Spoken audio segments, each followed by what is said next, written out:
and maybe a different map, or like a larger map, right? A bunkerier map, like Skyhammer or something like that, a slower map. These things could potentially be very favorable, or, you know, ooh, oh my god. Look at that output there from the... Look at that 3v3! A spray, look at that. Support guard, Vindicator, right? All of that annihilated in seconds by Willbender and Untamed. I'm out of here. I am done. It's time to get out, guys. We're doing monthly AT now. Debate over. Monthly AT gaming. And we've actually got a really good game first round. Sakiki versus Fishing for Gibbs. This is a very top team, actually. This is Hearthstone Zan's team. Definitely worth checking out. We'll have a look at some of the others as well. We have the Draw team. We have Brazil team. We have Sakiki. We have Fishing for Gizmos. We have Esprit. That's, of course, Worms there as well. And we have rank 55 Dragons in here as well. That will be the Master of Disaster in the mix there too. Lots of gamers here. How many rounds? 6-round AT. Juicy AT here. Let's leap into this match here, because this is going to be a very exciting roster indeed. Let's check it out. It's on the Skyhammer. First round monthly AT. Let's do this. Oh no, this is not looking good for Red though. They're actually already 0 points on the board with no current positioning to actually go any further here. We actually do have Maya winning this 1v1 into the enemy Spectre, which will be a very, very nice decap here. Oh, and actually, if that's a victory, that's going to be big. I think it should be. I believe it's a Power Spectre here. Yeah, it is. Power into Conde, and that's obviously a very favorable matchup here for the Conde Spectre of Maya.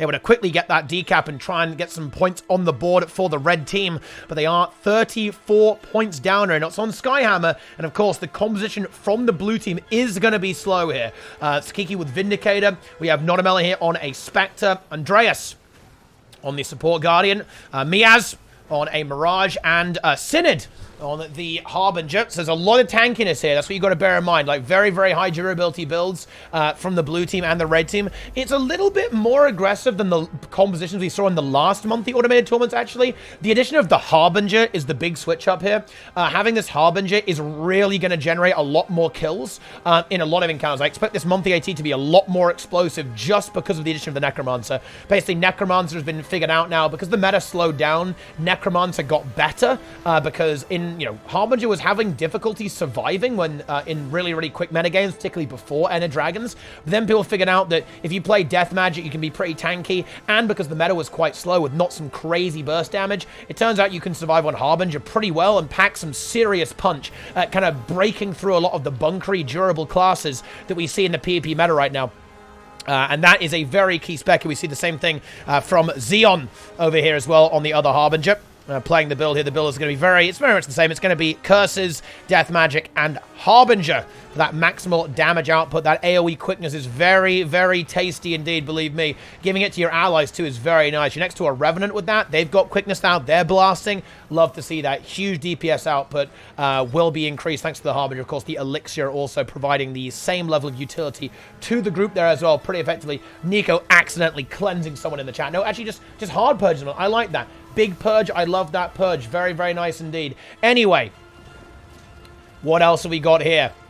Red team is kind of getting themselves into a decent position. You know, they have a node apiece right now, so even though the gap has stayed the same, Red now has something on the board. It's going to be the next real set of kills here that dictates the next big flow of the game. The hammer is up, and right now it is going to be Miaz into Maya here in the 1v1, but actually the Mirage able to handle that 1v1 very effectively. As you can see, that feedback really shutting down the Spectre. Of course, Spectre very projectile-oriented, and without the projectiles, the Spectre can't really contest into this, and just the in general overall tankiness from this Mirage. The Chaos trait line bringing a lot of good sustain and good boon support there, combined again with that projectile destruction. And projectile destruction is very powerful in this current metagame. A lot of the hard-hitting DPS specs are very projectile-oriented, specifically the Spectre, of course, and the Harbinger, both heavily projectile-oriented and are the main blasters in these team fight compositions. Of course, Power Spectre, actually a little bit less so that we see here from Notamela here. As this power build actually doesn't even use Scepter. It goes with Sword Dagger and Dagger Pistol. So it's a little bit less reliant on these projectiles, so can handle that a bit better than the Condition Spectre build. But still, it's reflects still pretty good. Very, very good indeed. I love to see it. It's fantastic content, fantastic gaming. It's amazing gaming. I love to see it. But anyway, whichever kill here. Fisherman Zan is down. but the cleave is too much. The revive was attempted there by Fisher Enigma. It wasn't quite enough there. Here on the Vindicator, we'll have to disengage now. And blue team starting to pull ahead by a decent margin. Getting that 2-cap. I believe that's going to be the first 2-cap in the game for the blue team. Yep, more or less. They now have 2 nodes under control. And they're actually looking at maybe getting a third here too. Maya and Enigma getting a little bit shoved away here from point A. But they should be able to continue this contest. There's not a lot of damage here for the blue team. Andreas on that support guard. He even almost feels confident leaving the Spectre here in the 1v2. Just kind of playing it safe. They doesn't want to overcommit. Doesn't want to die here, because blue got themselves in a very, very good spot now. And in fact, I think we might even be able to go ahead and move to another game. This is a bit of a lockdown right now. Just look at the position. We have the Vindicator from Sakiki on mid. That's going to be very hard to dislodge. Mia's on this Mirage. Again, will be hard to get rid of. The Harbinger from Sid comes in for the support. Miaz does get blasted hard, but Andreas is able to arrive here, and I think maybe able to get that Signet. Yes, does so. No Siphon available there from Zan to get that reset, and they can simply just initiate in this 3v3. And now with the Guardian here, it's going to be a very stabilized 3v3 where no one is probably going to end up dying here. Meanwhile, we have this 1v1, and this is going to be a good 1v1 for the red team. Of course, the Condition Spectre will win into the Power Spectre, but Kranox, again, is already starting to die on this side of the map here. Has to use a lot of cooldowns here, has to try and disengage. And I think blue have this fight under control, and red will have to look for another opportunity to find another encounter to actually take, because this one's going nowhere. And yeah, I think they're in serious danger of being locked out of this game. Of course, we do have Maya winning this 1v1 here, and that will be a node on the board for the red team. But as you can see, the point differential is very expansive right now. Nearly 200-point advantage in favor of blue, and they also happen to have some good fights on the map. They are ahead in cooldowns currently into this 3v3 here on point C. Kranox, very, very pressured now, has literally nothing left. He has to get out here. Does get a good kite here. The advantage of Skyhammer is it can be quite difficult to lock people down for this exact reason. The jumping spots here makes it hard to really finish people off, you know, if the player is competent. But unfortunately, no cooldowns also means no cooldown for the team. There's no stability for this Signet, so this could be interrupted. Does get an Aegis, but actually the kill is too quick, and Anne burns the Signet as well. So unfortunately, the cleave was massive leading to that kill. And yeah, this game is over, I'm afraid. This is not really winnable anymore for the red team. Let's take a look at some of these other rosters. Have a look. Okay, the Worms already won. Let's have a look at 55. Let's see who 55 is playing with, actually. So, rank 55. Ooh, this is a roster. Oh my goodness. Do you guys see this? This really is full rank 55 Dragons. The Worms are going to have their work cut out. Wow, you better get hyped for the finals, because this team is definitely going there. We have Misha, the Master of Disaster, on the support Guardian here. We have Frey, going to be playing the Harbinger, with the Curses, Death Magic, Harbinger. Just the exact same build that we've been seeing from all the other Harbinger players. We have Draza on Willbender, but I imagine he will be playing the Spectre later on. He's very well known for kind of being the thief player on this particular roster, but in an early game, obviously, you know, they don't have to go full try hard to win this. They're just messing around a little bit and seeing the Willbender. Such a good build, though. You know, even though I say that we'll see Spectre later on, Willbender is actually very strong, particularly for ranked. Actually, it's devastatingly powerful. And who knows, maybe we actually just straight up see Willbender prefers that massive damage output, because this build absolutely destroys. Like, with the recent buffs to it, with the extra crit chance and the extra damage on a lot of these skills, and massively increased sustain on these abilities here, like from the Flowing Resolve and Crashing Courage, this build is a monster. It is very tanky. It packs great team fight support as well. Very durable, massive damage output, and short cooldowns with that high mobility.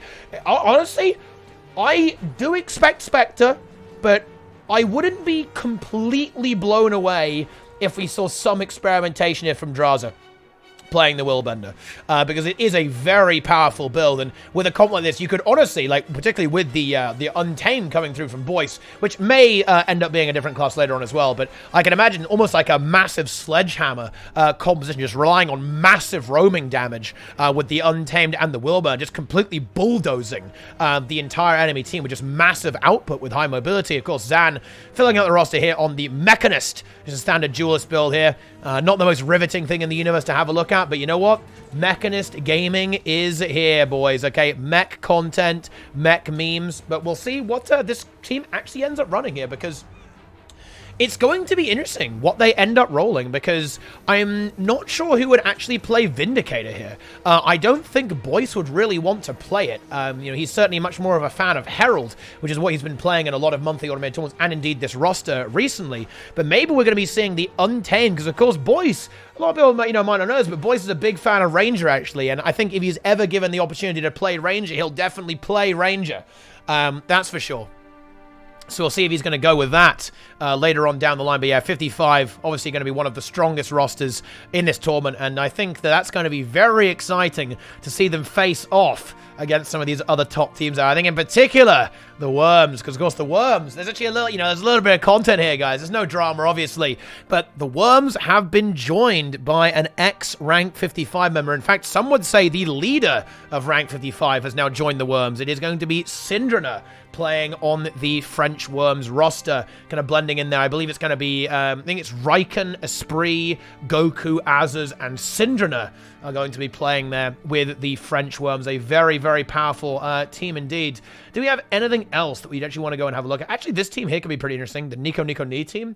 This team actually always tends to do pretty darn well, actually. We have this team here. You can see Contemplar, Frozen Men. One of the legends of the PvP scene, actually, guys. Very well known for his Minion Monster gameplay. Before, it was cool.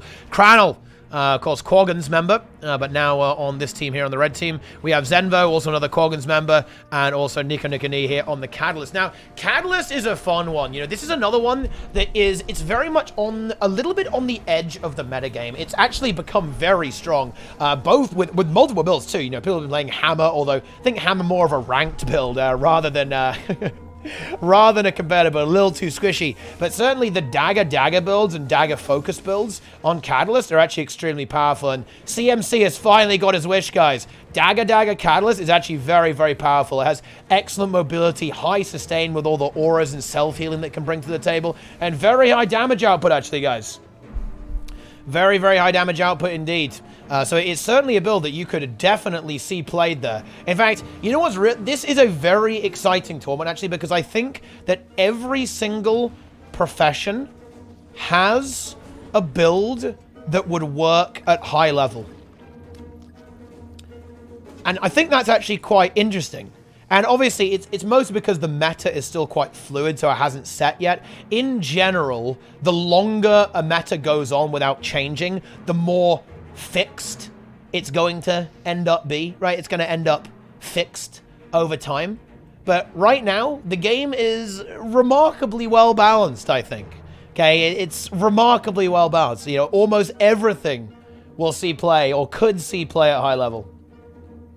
Also, Mesmer Warrior is okay-ish, though. Well, I think Miaz is going to play this Mirage build. So I think we're going to see Mesmer at high level. I think you're going to see Mirage from the Tsukiki team. And then Bladesworn could definitely see play at high level from Warrior. Definitely viable. I don't think Catalyst is good. Yeah, I guess Catalyst is going into a pretty unhealthy situation right now.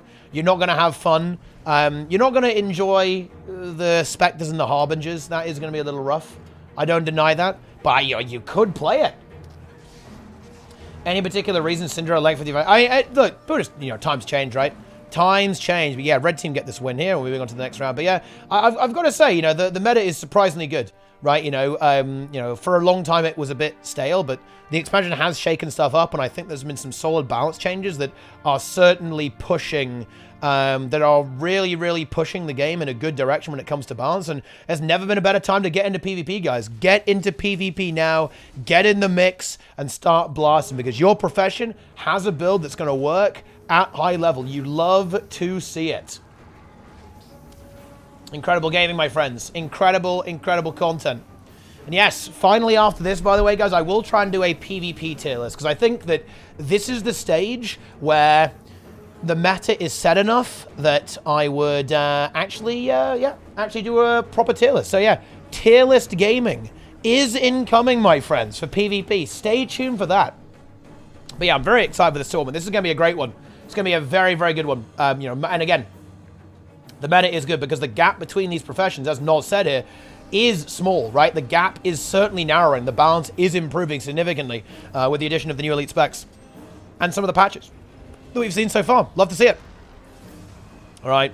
But this game is over as well. I think that's going to be kind of the end of this round, if I'm not mistaken. We should be moving on to the next round. Let's see if we get any other spicy games. That was maybe a slightly anticlimactic game in the first round. I thought that was going to be a bit closer. This team is actually very good.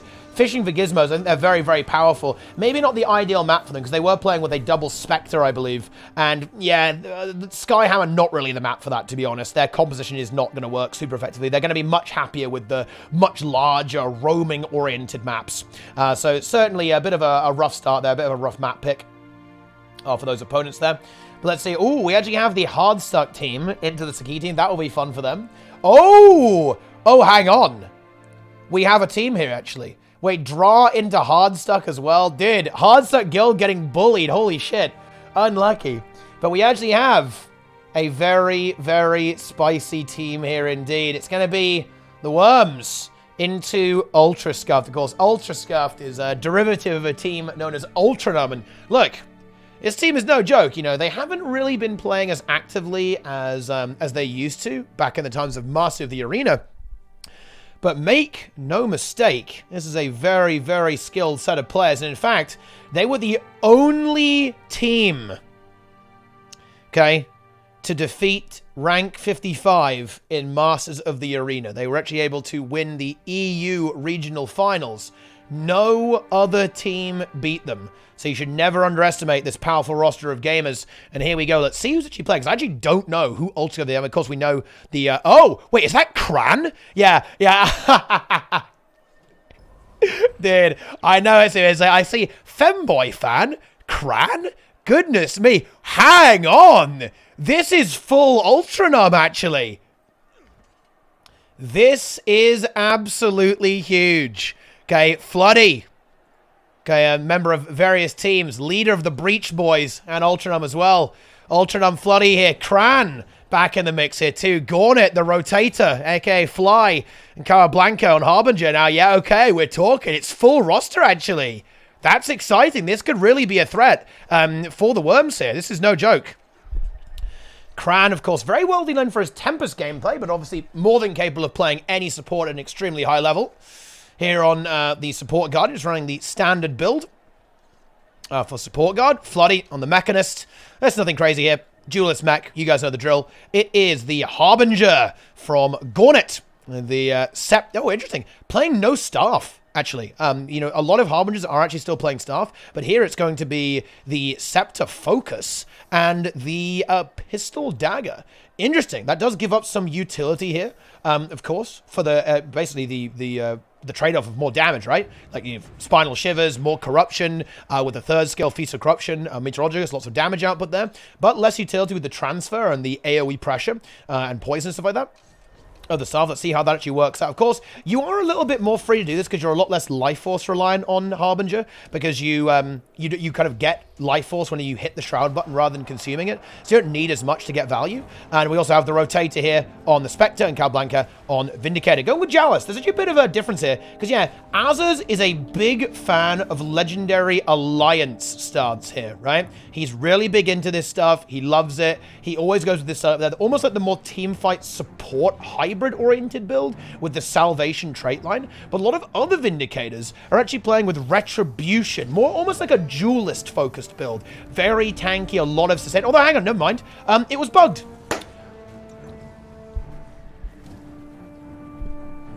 There you go. Yeah. It was fucking bugged. He actually is playing Alliance Stars. Never mind.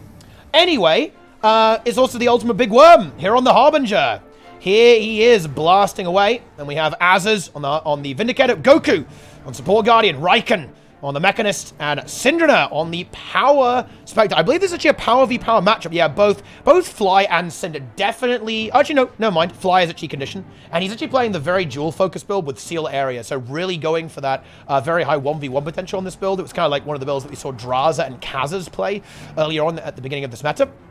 But anyway, as you can see here, the Rotator trying to find some value here. The blue team, the Worms, managed to grab themselves the field. You know, we have this is a very stale fight over here. Capablanca and Cran into the ultimate Big Worm and Goku. Although, having said that, the Harbinger, I think, should actually tip the balance here. It should be too much damage, and that will lead to a kill on Capablanca over time. And you can see they're doing their best to hold on. We have some great support there from Cran, healing up Capablanca in addition to the sustain from the Vindicator himself. But I do believe that the pressure eventually will be too much, and as long as the support is good onto a spree, the Harbinger will be able to crack this nut and secure another node for the blue team. So they are going to have to respond for that. Ooh, and Sin finds decap as well, forcing Gornet to recap this while he rotates back into the fight. That's very, very juicy. Now we have the Rotator doing his thing, rotating into this fight after the blue team also captured this node.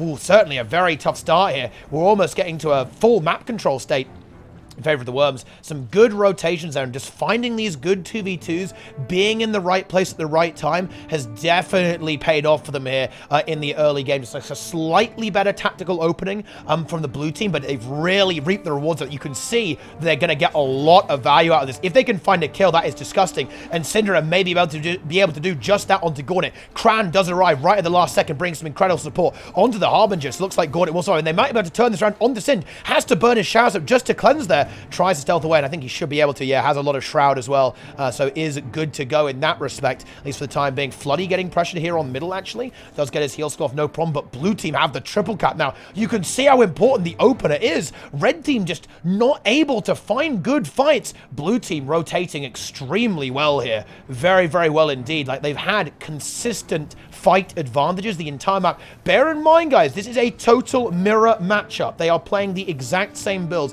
There is a slight differential of salvation on Azaz instead of retribution on Capablanca. So Capablanca playing Retribution, and as you can see here, and we have the Salvation. So again, a little bit more healing focused, a little bit more support focused, while also having that sustain with very high damage reduction from Unyielding Devotion. Whenever you apply a heal, you get 15% damage reduction too. You get loads of Pulsing Barrier, all that kind of stuff there as well, right? And you just have more healing output just in general, which allows your healing dodge to be incredibly strong, particularly seeing as it itself gives you a healing modifier that you can combo with your Alliance stance sustain, using such things as, of course, Tree Song and the heal skill or Selfless Spirit to heal the allies there. But this is looking bleak. This is looking very, very bleak here, unfortunately. Wait, Sensei, is that Jeff in the chat? Colony Spectre outperforms Power and Floody is a better Mechanist. Well, I mean, it's not looking so hot right now, is it? For the red team here, and they're just blue appear to have superior map control. They're controlling the map extremely well.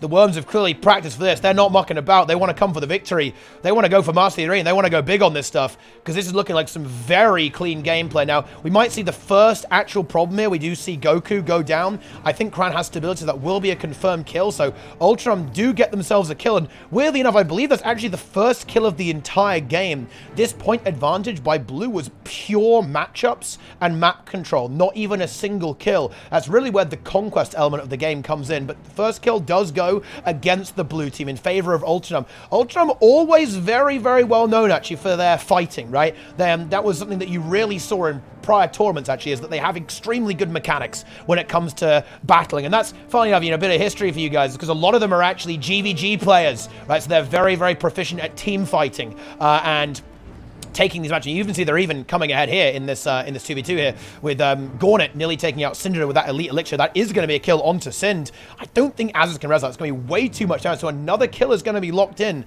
right now for Ultranum. Can they get enough value out of this, though? That's the problem. Like, this fight over here, Azaz can honestly hold this for a decent amount of time with this Salvation build. He's going to be hard to get rid of. Although, again, the Spectre and the Harbinger are definitely blasting him down there. But Goku is able to arrive, so despite he's out of... Look at that dodge. That was putrid. CMC. CMC, that dodge was putrid. It might not be enough to save him, though. You know, he gets another one, but that healing was absolutely vast onto Azaz, combined with Goku rotating in at the same time, and they are in an outnumbered situation. It's going to be very hard to hold that. Like, no amount of Tree Song is going to keep you alive forever, so they're going to need some help here. Oh, that was a very, very juicy Harbinger Shroud 5 there, CCing Azaz, but look how tanky this Vindicator is, combined with the support guard. They're having so much difficulty breaking through, even though the damage output is massive. The barrier is huge, the sustain is massive. They're holding this 2v3. They're going to give up. Cran is going to leave. because, of course, him being support is not really helping in this outnumbered situation. So he's going to rotate elsewhere on the map. But look at this 2v2. They're just holding this and having that guarded away. I mean, it's just not allowed the red team to get back into this whatsoever. The ultimate big worm is in a little bit of trouble, actually, here in a 1v2, but it's the support guard. Kranz is not really able to get value in that fight either. Where does he go here? He just doesn't have a good place to be. And, you know, I can see a spray just beginning this 1v1 into the Vindicator, blasting away with all this DPS. Of course, Harbinger can certainly 1v1 into classes that can be vulnerable to it, and things that have like a lot of boon application are going to get corrupted and are vulnerable to weakness. That's where Harbinger can really thrive in this 1v1. That's where the Vindicator is going to have a bit of trouble here, because the amount of condition pressure is going to be vast, particularly seeing as there is, it's like, you know, there's a good amount of cleanse on Vindicator, but not enough, apparently, and Casablanca is going to go down. There's the sword buff from Syndra coming in too, and this game is looking pretty disastrous. Yeah, no Signet available from Crown, unfortunately. He actually ended up burning it, but wasn't able to get it off in time before the sword buff finished off that kill. Goku contests middle, and sides controlled. Raikön firmly positioned on the far node here as well, just having just a wonderful time, honestly. Like, he's just sitting there. He's hard to dislodge. Meanwhile, we have mid very, very stalled out here as well. And then you have Azaz, and this is the power, guys, of the Vindicator, right? It allows you to almost have like two side noders. So just to kind of, this game is essentially over, just to kind of explain what's going on here. You'll notice that Raikön and Azaz are basically camping sides, right? That's all they're doing. And they're able to do this because they can survive being outnumbered very handily, right? That's completely fine for them. They can do that and hold on while also contributing to these 2v2s very, very well. And that's the power of the Vindicator. That's the power of the mech. And right now, it's going to be a Berserker Amulet for Azaz with Ruined Divinity on Vindicator here. But it just gives them such a map presence, such a control over the game's tempo that it's almost impossible for their opponents to break through here. Ultra doing their absolute best. Gornet and Casablanca blasting as hard as they can, but it's just not enough. And the big worm gets the kill. Spree, he is actually left there. I think he's DC'd, unfortunately. His internet connection can be a bit scuffed sometimes, but he is done with this game one way or another. And this game is definitely done 37 to 500. This is an unbelievably clean game from Rank 35. They are here to win this tour. That is absolutely insane play. I've got to say, I'm disappointed that the game isn't as hype as it could have been with teams of these calibers, but I've got to say 55, they're really putting in the work here. They are not messing around. This is very, very clean. They understand the current metagame, and they're executing it, right? They are sticking with that execution, and they are doing what they need to do to win. That is that. Wow. I mean, that was a bit of a letdown, to be honest, but still, I mean, let's go and have a look at this Brazil team and see who's playing it. Okay. Oh, and we actually have Brazil. It's actually another team. I mean, I know people like meme on Brazil a little bit, but this is no joke. We actually have a powerful team of presumably French players here. We actually have Brazil, Gelsine, Sakaya, Prototype, and Ultra's Knob here. Oh, and this is certainly a team that is high level, right? They have been playing for a bit recently. They've been playing in some daily ATs. They've been playing a lot of practice there, and they've actually been doing well into the dailies. They've been able to do very well into Miaz teams and so on. Some Syndra teams, some Misha teams they've done well into. They're definitely contenders. They can easily pop off. Now, they are running this double Spectre composition, which I think does leave them a little bit at the mercy of getting a good map for this composition, so I imagine that we may see a relog. Something else here. Otherwise, you know, if it's a map that isn't suitable, we kind of saw this happen on Skyhammer, right, with the Fishing for Gizmos team trying to run the double Spectre, but kind of getting shot down. And fun team over here, by the way, guys. SimSouls, okay, DT leader, also Trading Post Barons leader here. We have Aeon on the Decap Druid here, Con on Support Guard, Reap the Ripper on the Harbinger, and AMZ on the Core Ranger, but they have been defeated. Bit of a weird comp there. Not the normal tryhard team. You know, Aeon often plays with Pain, right, and a lot of other high-level players. But this time, like more of a pug group, more like a pug for fun group, I'd say, looking at that blue roster. But yeah, this red team definitely one to watch out for as well. Definitely in the top 8, you know, top 4. That sort of region is where they're going to end up being. But let's see if we're going to get an exciting game. We've got to see 55 into the Worms. I think that's where things are really going to get crazy. Rank 55, because that is full roster, by the way, guys. That is Misha, Frey, Zan, Draza, and Boyce. That might be the only team that can stop the Worms. The Worms, they're here to destroy.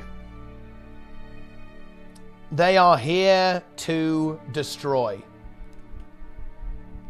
Wait, Aeon? No, Aeon's actually a very good player, by the way. Like, Aeon has won the monthly automated tournament, actually.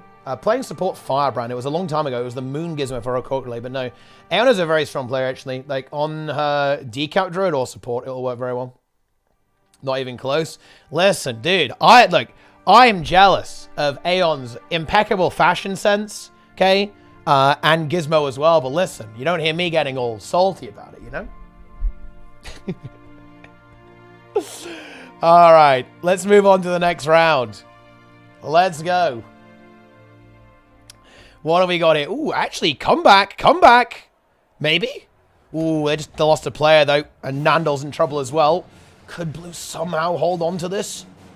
It's going to have to be a big hold here. This Revenant Malgus is going to have to hold this 1v2 until there are reasons. Oh, and Nandal gets caught. Oh, that might... Oh, actually, a revive, though, actually. Omid B gets the Signet. That's big. That's actually huge, though. They're able to get that resustain. Very, very nice. Now they have to hold this 3-3. Nandal is available. They do get decapped. They got 2 minutes to get more points than their opponents. Can they find a no-no? How about this 1v1? It's actually a mech. Oh, a mech into a Weaver. That's probably too slow for anything to really happen. On minutes, Willbender into Catalyst. Ooh, I think actually the Catalyst is going to have a great time into that. I don't think the Willbender can really handle that. Oh, it's a Condi build too, yeah. There's going to need to be some help. However, Red Team do win this, no, but they need to go and help their Willbender. They can't really afford to concede middle, and that Willbender is running out of cooldowns very, very quickly. As you can see here, there is a heal skill available, but I don't think it's going to be up. There is another evade. Can the heal come through? The Catalyst gets the kill. Oh, but Red Team, they are doing well over here, but they haven't quite got the node. They get the kill on this Tempest. The Revenant needs to get to middle there. They want to contest, but they can't give away that node. Giving away kills is painful. If they get this Vindicator down too, they're going to get themselves a capture, but they lose middle. They've got to neutralize middle very, very quickly and get a 2-cap at this stage. They need some kills. Oh no, but the Herald runs in and feeds. Oh, that is not good. Well, they're pretty dead now. This is not looking so hot anymore. Tragic, my friends. Definitely a big feels bad, man. What's this? Playing Guild Wars 2, Sim Trolls. Girl joining stream, Shrimp Souls. Losing DPS race, Grim Souls. Working out, Gym Souls. Doing SAB, Sim Falls. Soul Split on Doom, Sin Souls. Doing Spirit Evader, Sim Molds. Doing Artsriv, Sim Balls. Doing Adina CM, Sim Holes. Permanent Hairstyle Contract, Trim Souls. Bomb DPS, again, Bin Souls. Losing Sandstorm Hands, Sim Folds. Excessive alcohol consumption will result in intoxication, Gin Souls. Nice, I like that one, that's good. Right, what do we got here? There's some other games going on here. Dude! Resident Sleep Around. Oh, actually, no, this one. Let's go. Here we go. This could be a powerful roster. So, on the red team, it's Sakiki. It is Simple Mechanics, not a melon. It is Andreas on support guard. It is Miaz on the Mirage. Dueling Chaos and Mirage, as you can see here. A powerful 1v1 build, capable of handling the mech, and also handling stuff like Spectre and Harbinger pretty well, thanks to the feedback. And Synod going to be playing the Harbinger. And on the blue team, it's going to be an interesting stuff, a very different composition from what we've actually seen so far. It's going to be Dra on the Willbender instead of his normal Herald, Charming Jaina on the Tempest. But this, look, this is not going to be any ordinary Tempest, okay? This is Paladin Amulet DPS Tempest. Oh, yeah. Kind of, anyway. Right, with Earth, Water, and Tempest, using that toughness to be a little bit more survivable. And we have Mio. Here he is on the Catalyst. And yeah, it's Hammer. It is Hammer, guys. Here we go. So this build, I'm not sure how well it's going to work in competitive play, but in ranked, it is a monstrosity. Okay, it has so much damage in PvP right now. It absolutely obliterates people. However, it is quite easy to focus down. It's a lot more vulnerable than the other Catalyst builds to just being shut down quickly. So that is a significant weakness that it does have. But Mio's been playing very well, actually. He's been grinding this build a lot in ranked and does play it very, very well. So if anyone can pull it off, it's going to be Mio here. LOL XD. LOL XD. Yeah, it's going to be Cookie Queen on the Mechanist and Cole on Untamed. Finally back in the game. Cole, Ranger main. Ranger main for life. Ranger been out of the meta for a long time, but with Untamed getting some absolutely vast buffs and significant mechanical changes, Untamed is again in a very similar situation to Willbender and Catalyst, I think, actually. Ranked obliterators. This build destroys with the amount of damage that it can bring to the table with its high mobility. Let's see if they can make it work. It's certainly going to be difficult to do, though, as the enemy team, they are running an extremely robust composition. This is kind of where things do get a little bit difficult in the monthly AT. If you are going to try and run compositions that aren't going to give you every advantage possible, you are going to run into a bit of a brick wall, and I fear that the blue team have done exactly that. The ice wall of Temple of the Silent Storm, they have busted their heads into it, and I'm afraid their strategy here may be found very, very wanting. You know, it's, you know, there are obviously amazing players here on the blue team, but you need to have a good strategy. You need to have a good composition that's going to work, that gives you the ability to control the map. And to be frank, the red team strategy here is simply superior. There is a reason why we see the builds that we see on the red team, on the Worms team, with 55. You see these builds because they are just so good at playing Conquest right now, and tend to bully a lot of the other builds that can certainly be powerful and work well in ranked. When it comes down to that direct competition, things can get very, very problematic indeed. Viable Ellie build takes notes. Yeah, Grouch about to kill it. About to delete Hammer from existence. Wait, hang on a minute. Wait, have we got the... Wait, where's the meme, guys? Is it ! Ellie? Yeah. Viable Ellie spec detected. Nerfs erected. We can get that koi pasted there real quick. Okay, Ellie is good with Catalyst. Oh, no. Time to delete that. Okay, Miyachi currently doing really well into this 1v1, into this Harbinger over here, but oh, that was a big Connie burst. Oh, that is absolutely not good whatsoever, and does end up taking out Connie's there. Drum might be able to revive this, but no, actually with Andreas here, that'll make it very hard to actually get this revival onto the Elementalist, unfortunately. Cole is down, but does get revived up pretty effectively there. But it's going to be difficult to survive from now on out. Although, having said that, they actually do have the outnumber advantage in their favor here, but the enemy team is very tanky. Like, Sakiki and Miaz, both playing durable builds here, will be quite difficult to actually dislodge them from this point. You can see that they're just being very careful not to tank the node at the same time. They're just kind of rotating in and out, now backing off when cooldowns run out, but the Spectre now arriving should allow them to reinitiate this, this 3v3 and continue to push on forwards into this matchup here. But yeah, this game is not looking good for the red team. I'm going to start kind of looking for some other games to look at here, I think. Maybe the way to go here. What else have we got? You know what, dude? I want to look at this Hardstuck team. Let's have a look. Let's see. Who? Ah! The Feedmen! Look at that. You just love to see that, gamers. So, on the red team, it is Emissy, the Pump Demon, Nico on Willbender, Demolish on the Spectre, Vanished, and of course Skelling on another Spectre here as well. Danny on Harbinger. They're going against a powerful team of gamers here. It's going to be Zorg, Fallon, okay, Villager Band, okay, Tarazit, and Flecky here as well on the blue team. Red team in trouble there. We actually have the Guardian down from the Pump Demon, and of course Nico on the downside here as well. Support Guardian from Emissy this time around instead of the usual Mechanist. Slightly unusual comp. There's no real duelist here for the red team, so they're going to have to try and play the map as much as they possibly can. Maybe the Spectres can kind of handle that a little bit. Harbinger as well can kind of do the same pretty effectively. But yes, the Feedmen have kind of fed here. 4 kills have been secured. Nico, Demolished, Skelling, and Danny all getting eliminated. That's certainly not ideal. And the blue team are almost playing like a almost like old school comp, right? We have Support Guardian, Hollow, Dragon Hunter, and Core Necromancer.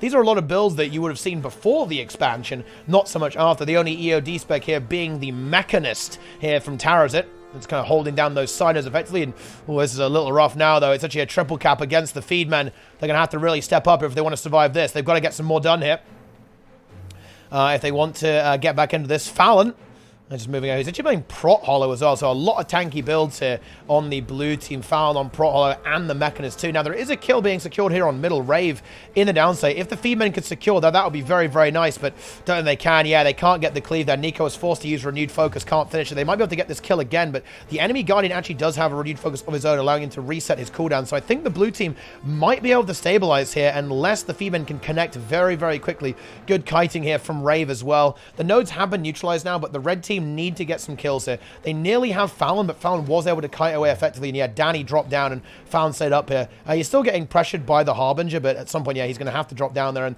the buff is now available. Now, Danny into Fallon. This is pretty interesting, actually, because I think the Harbinger can actually probably kill the Prot Hollow, or at least do really well into it, or pressure it very heavily, allowing for a quick plus. However, Rave has arrived, a bit of a weird outnumber by the blue support Guardian. But Danny is definitely in trouble now. He can't really fight into this when there's support on the enemy team here. Does his best to try and hold on and get this DPS. The other Feedmen now surging in, but they need to get some map control here. MSC is going to try and get this revival onto Nico. Should be able to do so, actually. Ooh, gets knocked, though, but Scaling now arrives in, but I think that should be enough to get this rep, particularly when the guard symbol will be activated very, very shortly. But yeah, there it is. Nico back on his feet. Could there be a one fight here for the Feedmen? They need to get something done. It's Danny and Demolish, so they should be able to get some kills here into this thing. There's not any damage, really, from the blue team here, so there's just double DPS from from the Feedmen, so they should be able to get something done here. And this fight, I think, is also pretty good for them. They have good DPS here with Scaling and Nico, but they need to connect it. Oh, that Lich is a little scary there for Nico too. He might go in the downside there. There's the Shield 5 blocking those Lich projectiles, but no, Nico actually gets shut down either way. I think the revival should be good, though. It is Nico as backup, but again, the Feedmen just not finding kills. Now, the Core Guardian did go down for the blue team, but there's that single node there with Stillness is ticking away, slowly losing the game for the red team, and they may be a little bit overcommitted to bottom buff here. If they can get these kills really quickly, then it's okay, but Found is very wisely playing safe and stalling this out as much as they can. They get this Dragon Hunter, but now they need this map pressure. Can they get something done? Feedmen getting the cap on mid. Nico very, very low. Should get re-healed by MSC fairly effectively. There it is. But they haven't actually got this cap yet, as the Core Guardian from the blue team is able to get there pretty quickly. Meanwhile, Skelling in the mix there on the altar, getting the job done on middle over here. Which you have Foul in a bit of trouble. Does have his Stun Break and Spectrum Shield shortly and gets that off there. Gets some good healing there as well too. Leaps through some water fills to get that re-healing there. And Nico just constantly pressured it. Foul going to go for that kill as much as he can. Does Nico have renewed? He does not. He just used it actually. Has his heal skill available, so that is going to be a little bit of a reprieve for him. But, you know, it's not enough actually. The DH actually gets that snipe, I believe, and generates that kill. MSC trying to get the res, but no, it's not going to be happening in time. And I think this game is looking very, very bad for the Feedmen. They actually do manage to get some map control here, but they're very far behind. 200 points in the red currently compared to their opponents, and if MSC falls here, then there's not going to be much of a chance to recover. If he can actually kite this out and survive, then this is going to be really, this is actually okay for them, but I don't think he can. No, he is going to end up falling there. Tries to get on the node and die there, but unless this is somehow miracle revived, there's not really. Ooh, they actually nearly have the enemy support guard down, so they can maybe swing this fight, but they've got about 10 seconds to do it, and yeah, we already have Found just decapping them out. This game is kind of a little bit over, to be honest. It's 5 minutes on the clock. Very hard to come back, I think, at this stage. Let's go and have a look at another game. Let's see what else we got here. Are there any close games? This one's pretty close. Let's have a look. Let's see what's going on over here. Ah! So, well, actually, this game is kind of not that close now. It's too late, right? The blue team is incredibly pressured. Red team is 400 points up. And blue team is also dying. Mirage dead. Other Mirage about to die. Mech not looking very healthy either, to be honest. Actino not looking very healthy. Ooh, going with a hold the line instead of stability. Interesting. But yeah, this game is over. Red team wins. Good job, red team. Congratulations. How about this one? Ah, yes. Yes. Oh, this game is also pretty over as well, to be honest. Yeah. Blue team, they're losing some players here. They actually get this revival, I believe. Yeah, support guard managed to get that res, but they're still incredibly in a, in a very bad spot, particularly with the outnumber now coming in from an additional player from the red team getting into the mix. They won't be able to hold on to that for very, very long whatsoever. Now, the red Revenant actually does die, but blue team needs a massive swing if they want to get the job done here, and that is not happening as they lose a Guardian on their side of the map as well. So despite this excellent kill onto Mighty Rev by Urgo's Proxy, it's not going to be quite enough, unfortunately. for the blue team to really get back into this, I believe. The biggest thing is they're also losing their Reaper here too. They get the top buff, which is actually really, really nice for them. If they had 2 nodes right now, I'd be going, okay, right, that's going to get them a lot of value. They're going to get back into this, but unfortunately, they lose yet another player. This core thief has been sent to the downstate, and this is pretty much going to be the end of that for them. Okay. Yeah, the Draw Sakiki, that did not go very well for the Draw team, unfortunately. How about this team over here? The Temple of the Sandstorm, once again. Ooh, we have ourselves a bit of a spicy game. In fact, on the red team, it's Caspi, it's Nihilist, it's Haldun, it is Mamayas and Matty here. And on the blue team, it's going to be Aeon, Sim Souls, a.k.a. Shrimp Souls, AMZ, Con McGregor, and Reap the Ripper. Ooh, there's no support, I believe, so Souls is not revival here whatsoever. So we just get caught there and blown up. But red team, that's actually a big win for red team. Con McGregor going for this revival there, but that's actually pretty bad. Herald now eliminated. This is going to give a lot of freedom for the blue team to get in the mix. Now, Haldun is in trouble. He's 1v2, so his team needs to respond to this. They're sending the Revenant over, and they're going to be there very, very shortly, which should stabilize this pretty well. They want to now try and force it. Oh, and Aeon gets bursted very hard, actually. Like, oh, no, and she gets CC'd. Gets a stun break, though. Aeon in trouble. If Aeon dies, this is terrifying. They need Aeon alive. Ooh, Aeon does get taken out. AMZ going to go for the ride, but there's no way that's going to happen with 3 players here. And this Ranger now in danger, too. Have I cursed the red team, or the blue team, rather, by getting into this game? I may well have done. That's 2 kills locked down. That is absolutely massive. And Con dies on middle as well. This is catastrophic right now for the blue team. That is really, really bad, because they're going to be 2 nodes down now. And they actually are probably going to end up losing the temple as well to the thief, because Reap the Ripper doesn't really want to be on far. They'll be very isolated there in a tough spot. Ooh, and the buff is coming up as well. 230. Here it comes. The Vindicator already in position. Red team posturing to hold onto their node advantage right now. If they can just hold for a few more moments, then they will end up with a point advantage in the game. Blue team now back off respawn, but the thief is going to find this decapture, which is absolutely massive. And the mechanism, I like this positioning here from Haldun, because it means that he's going to be able to respond immediately to the altar. Although the Dragon Hunter actually ends up not going over here, goes the other direction instead, actually. So, bit of a cheeky stealth bait there as well. Yeah, blue team on there trying to go for that buff. That's not going to happen. Red team now finding the advantage here, but we have this duel here. Caspi into AMZ. That's going to be slow enough, but actually, Nihilist does die on bottom buff, so Saber needs to hold this. Souls is here. They cannot give this buff. They need to hold this. The mech may be forced to drop down, because that's exactly what's going to happen. That does give a bit more freedom to the blue team to neutralize the map. Where's the mech? Here's the Spectre, actually.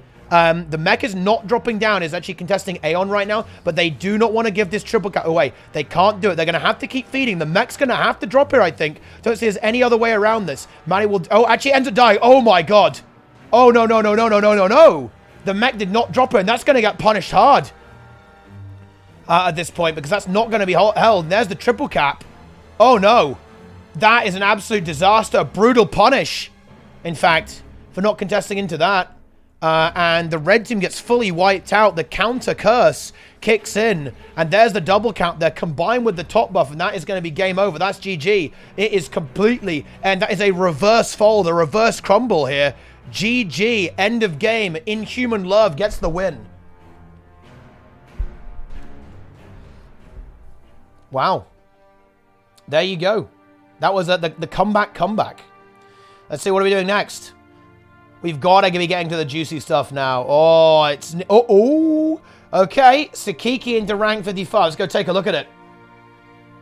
Let's go have a look at this. I thought Vibi is win trade Souls. Souls is a win trade god. He's got all that gold, right? So he hard win trades every day, every night. Okay, he never actually plays ranked. He just win trades ranked. I like it. All right, then. Sakiki into rank 55 is what we're going to take a look at now. What are the worms into? Lenny, that should be... Oh, actually, I think this is a good game. I think fishing for gizmos into Nickel, that's a solid game we can have a look at as well if this one doesn't get very interesting. So we'll take a look. Was the play not to contest bottom and just get 2 caps back? ASAP. I mean, they could have done that, but I think they also could have just... they probably also could have just stalled bottom with the mech and rotated the respawns to the side as well. Because they were ahead at that point, right? I'm pretty sure that they kind of immediately lose. If you lose bottom buff with that level of, points in the game, then you have to contest it. Like, you send the mech in just to keep stalling. I think the mech should have dropped earlier, and the respawns should have dealt with that. Would be the way to go there. Or you can give it, and you could give it if you wanted to, but I think they probably would have auto lost the game if you give the buff, because the triple cap would have been there for long enough that they just lose the game anyway, right? So I think they need to go down there and contest. All right, let's have a look at this next game. Forest, our classic map for an excellent matchup here. This, again, well, I mean, I don't want to make any prediction at this point because things could get wild. We've seen how unpredictable these games are. Let's see what the players... Ooh, now that is interesting. It's not going to be the Spectre, actually, from the red team here.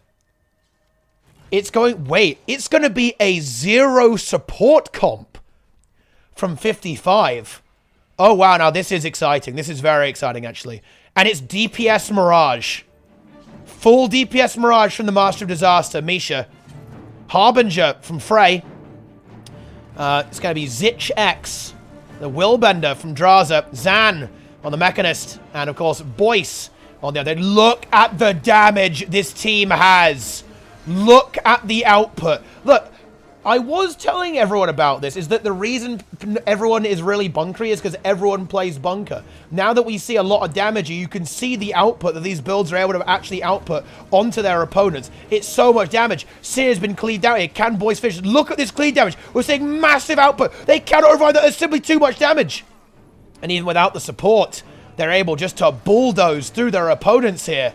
Very quickly, Andreas now a little bit exposed. We do see Draza on this Willbender a little bit pressured, but they get another kill, and that's enough snowballing here. They have the Mechanist from Zan positioned on middle to keep pressuring this node, and now we already have the Harbinger looking to get rid of Miaz. I don't think we're going to see a full 3-node push here. Yeah, the respawn's already coming through from blue, so no possibility for a 3-node play there, really.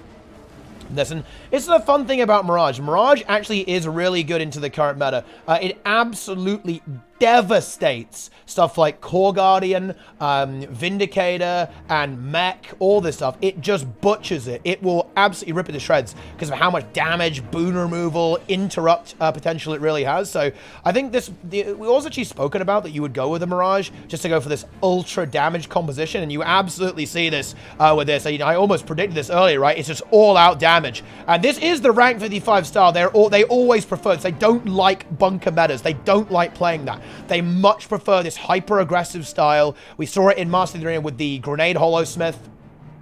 The Grenade Holosmith. You also have the, the Power Thief and all that kind of stuff that they were playing there. The Reaper, right? They were going crazy. They were ripping everything to shreds there with that common. Let's see if they can do the same thing here now.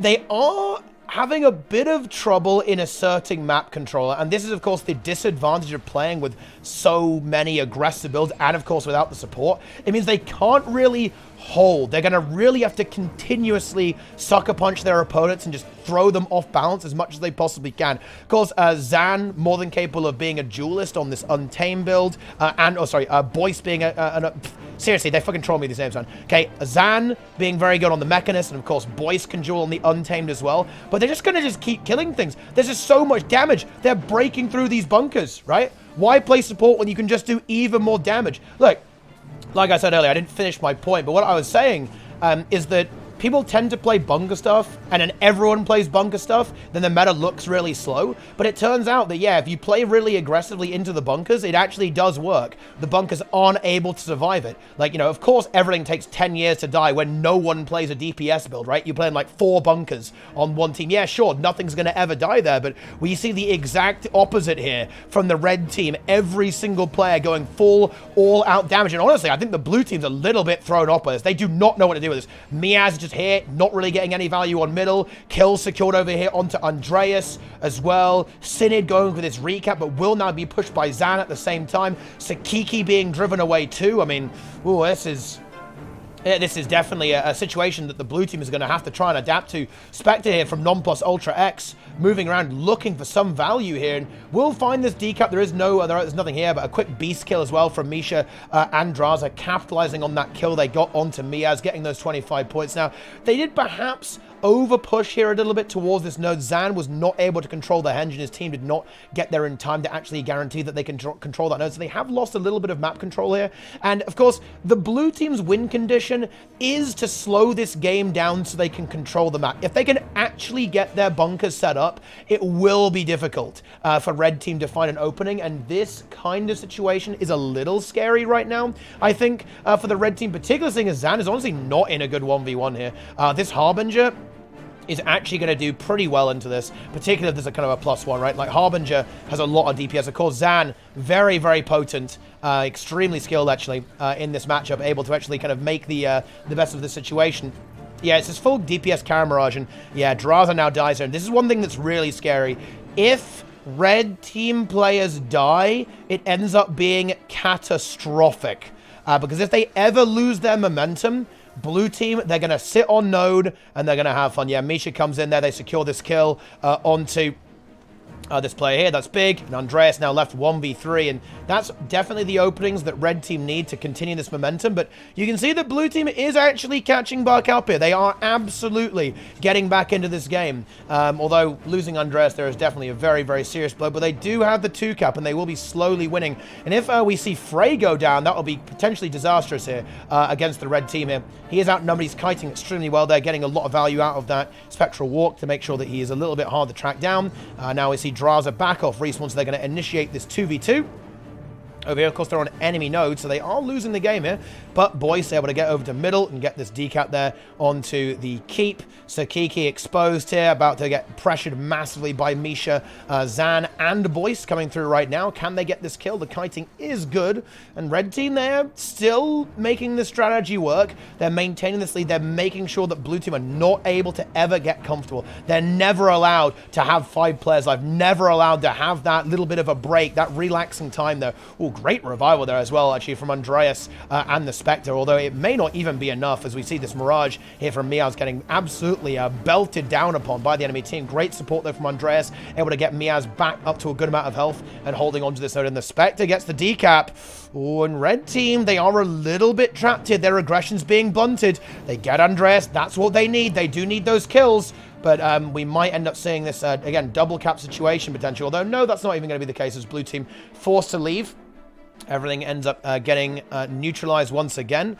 Zan on middle gets CC'd hard, and we actually see the Spectre, the Harbinger and the Vindicator are about to try and kill the Mechanist, but no, red team reacts very effectively, rotate in and counter pressure, and in fact, turn it around directly onto a kill on the Sid. An absolute bloodbath of a game. Look at this absolute massacre. Oh my goodness me, that is crazy right there. Look at that.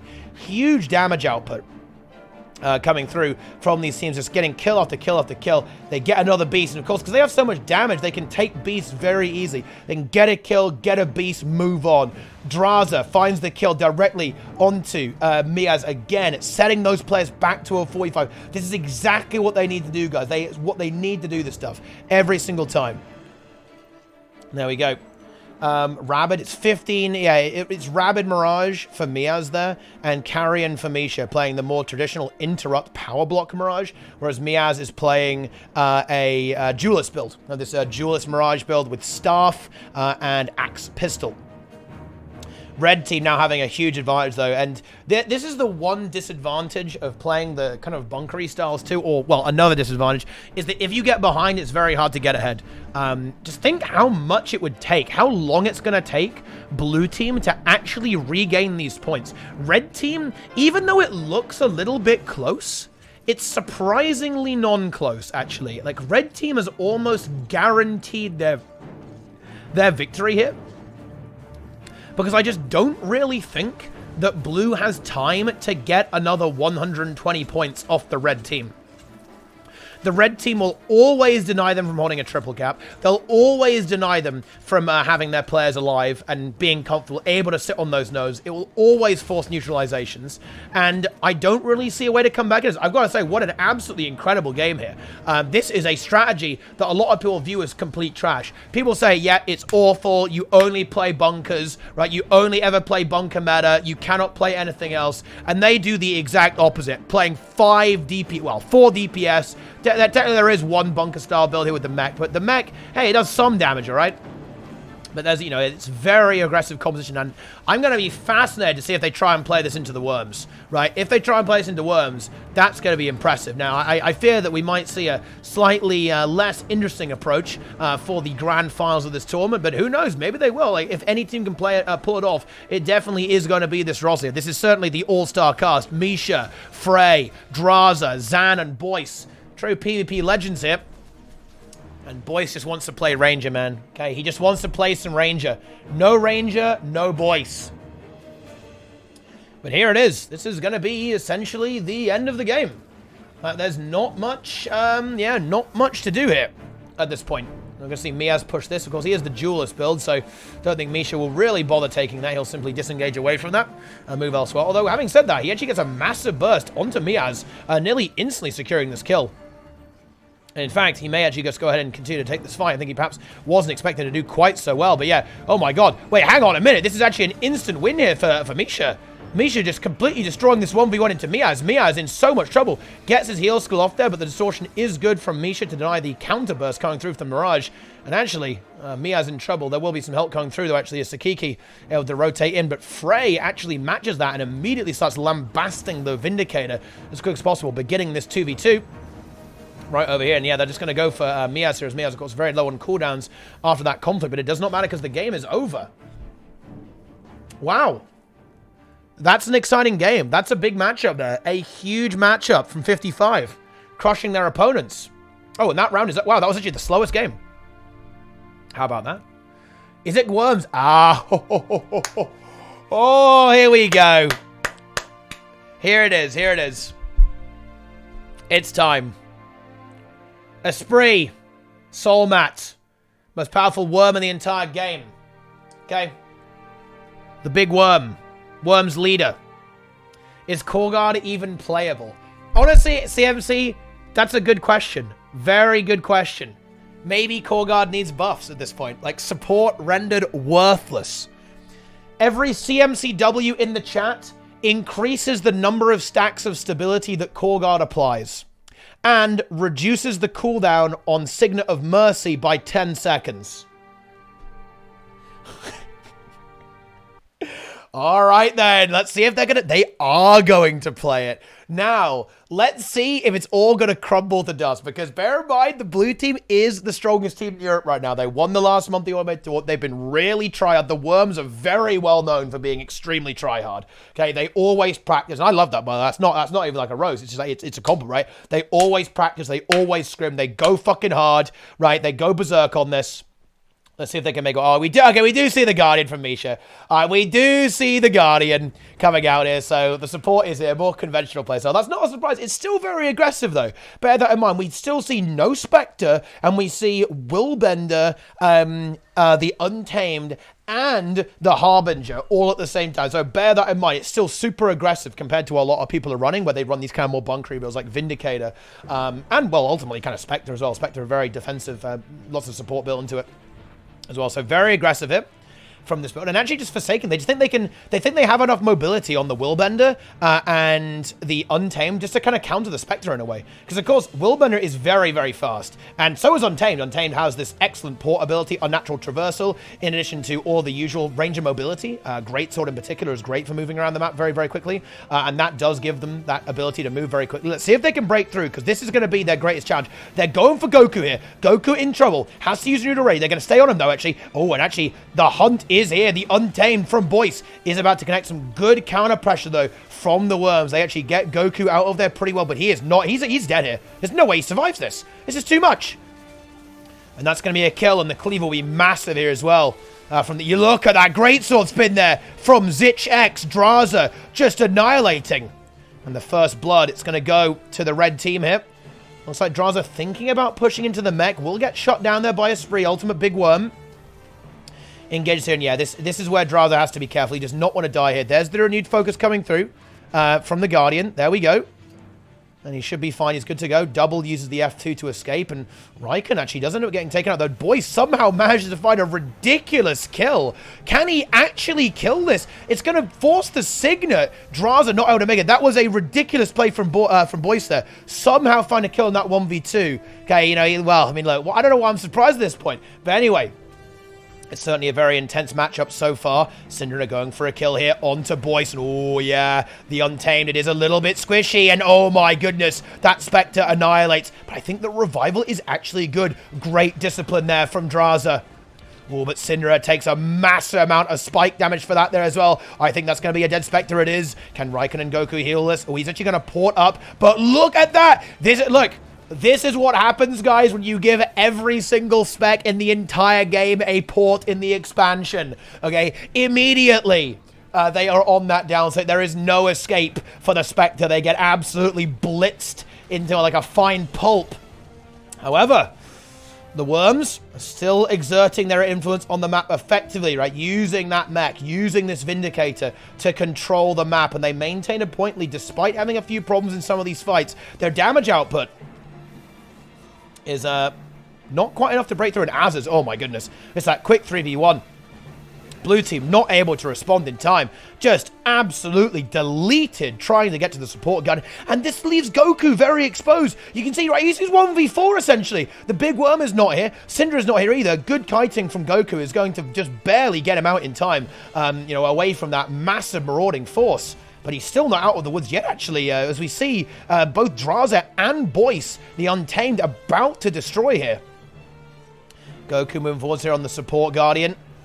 Able to do a good job here. Meanwhile, Esprit getting bursted down here as well. The damage output from the Willbender connecting onto the support Guardian here from Goku effectively.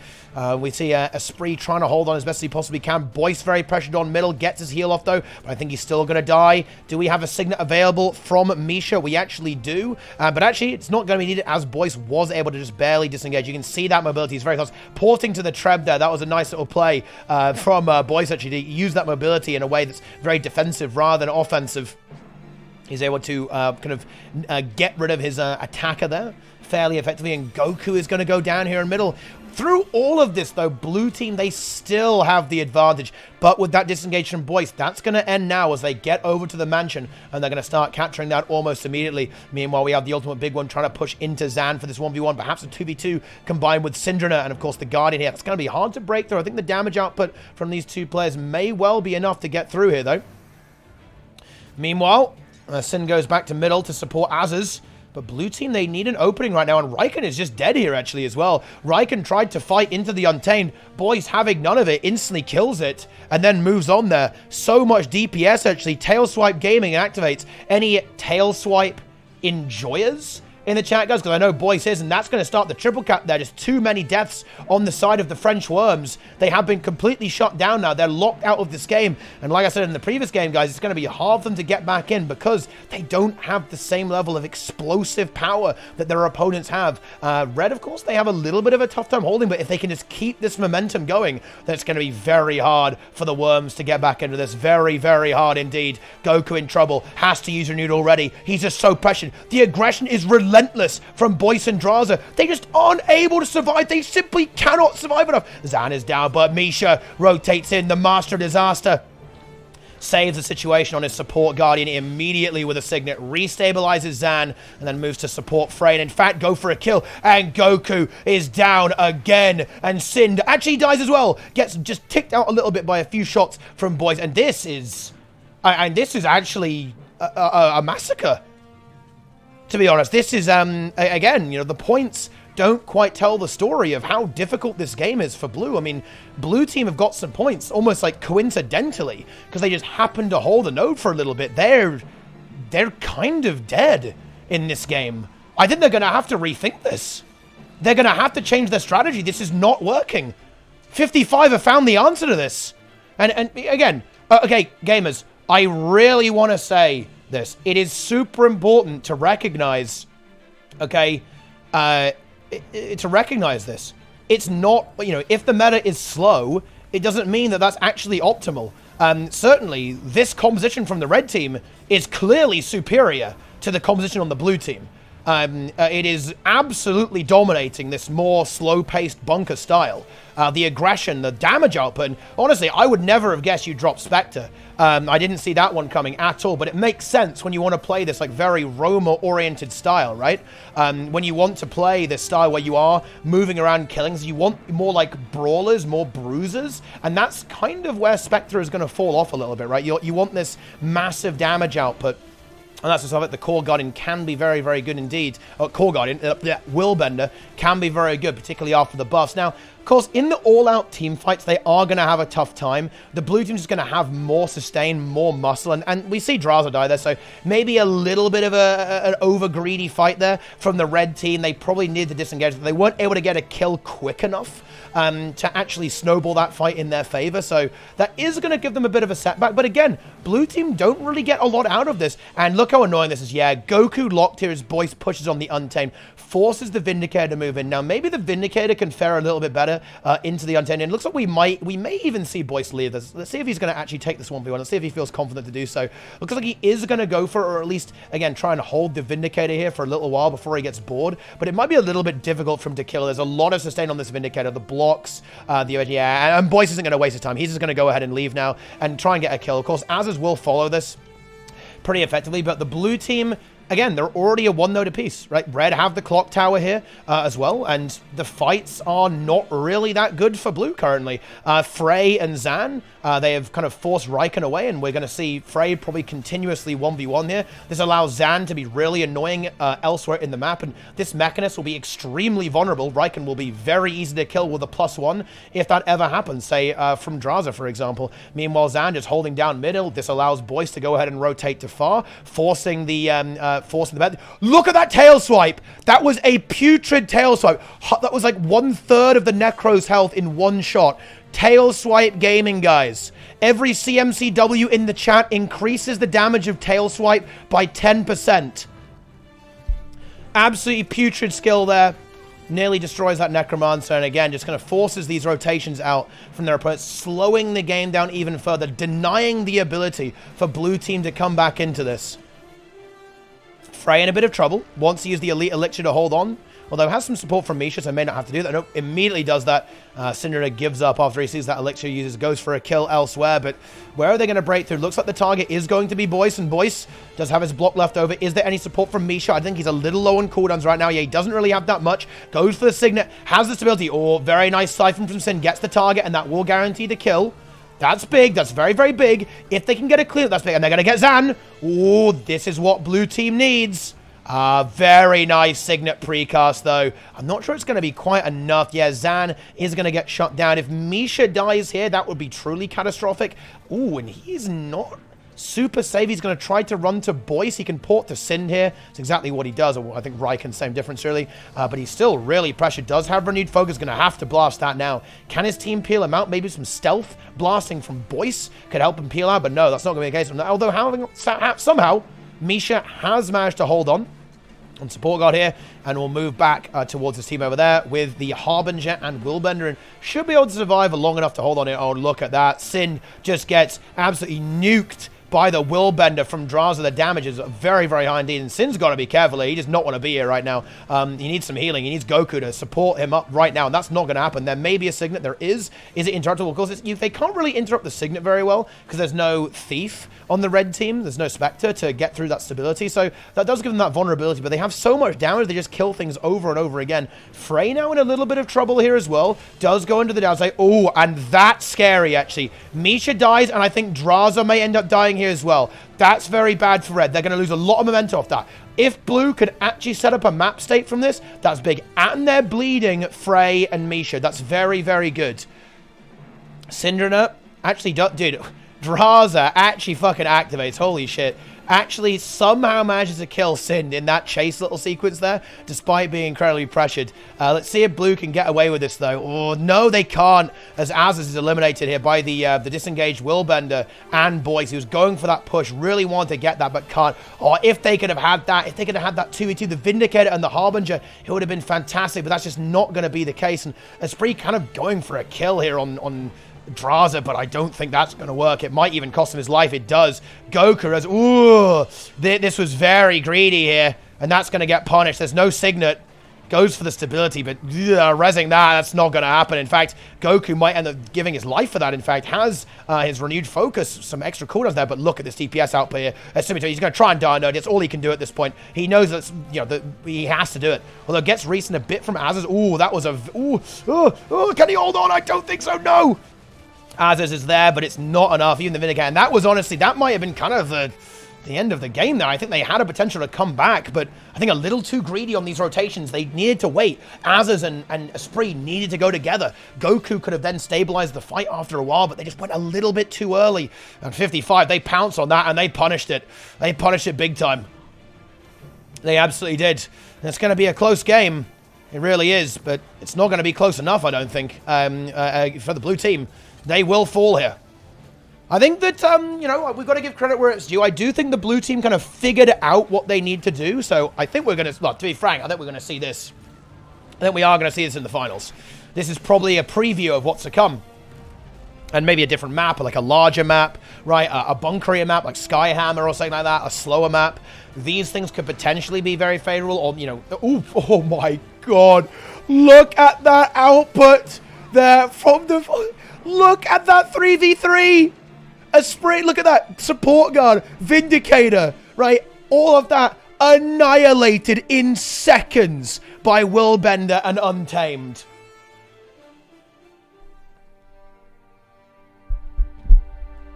Yeah.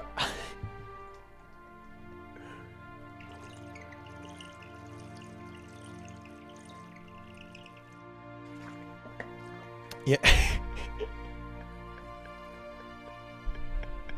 I am Untamed. Wow. That is back to the drawing board for Sind. Oh, yeah. Oh, yeah. That was the bunker meta getting deleted, is what that was, guys. Oh, yeah.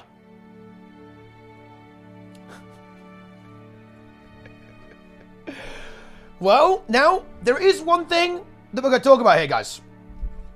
With the Worms, is that they are very, very clever players. They've got time now, and they have some time after the Swiss rounds. They're almost certainly going to face that team again, right? Later on, and they will try and crack that code. They will try and figure it out, see what they can do to counter that, see if they can break it somehow. Oof, but that's tough. Very, very tough indeed.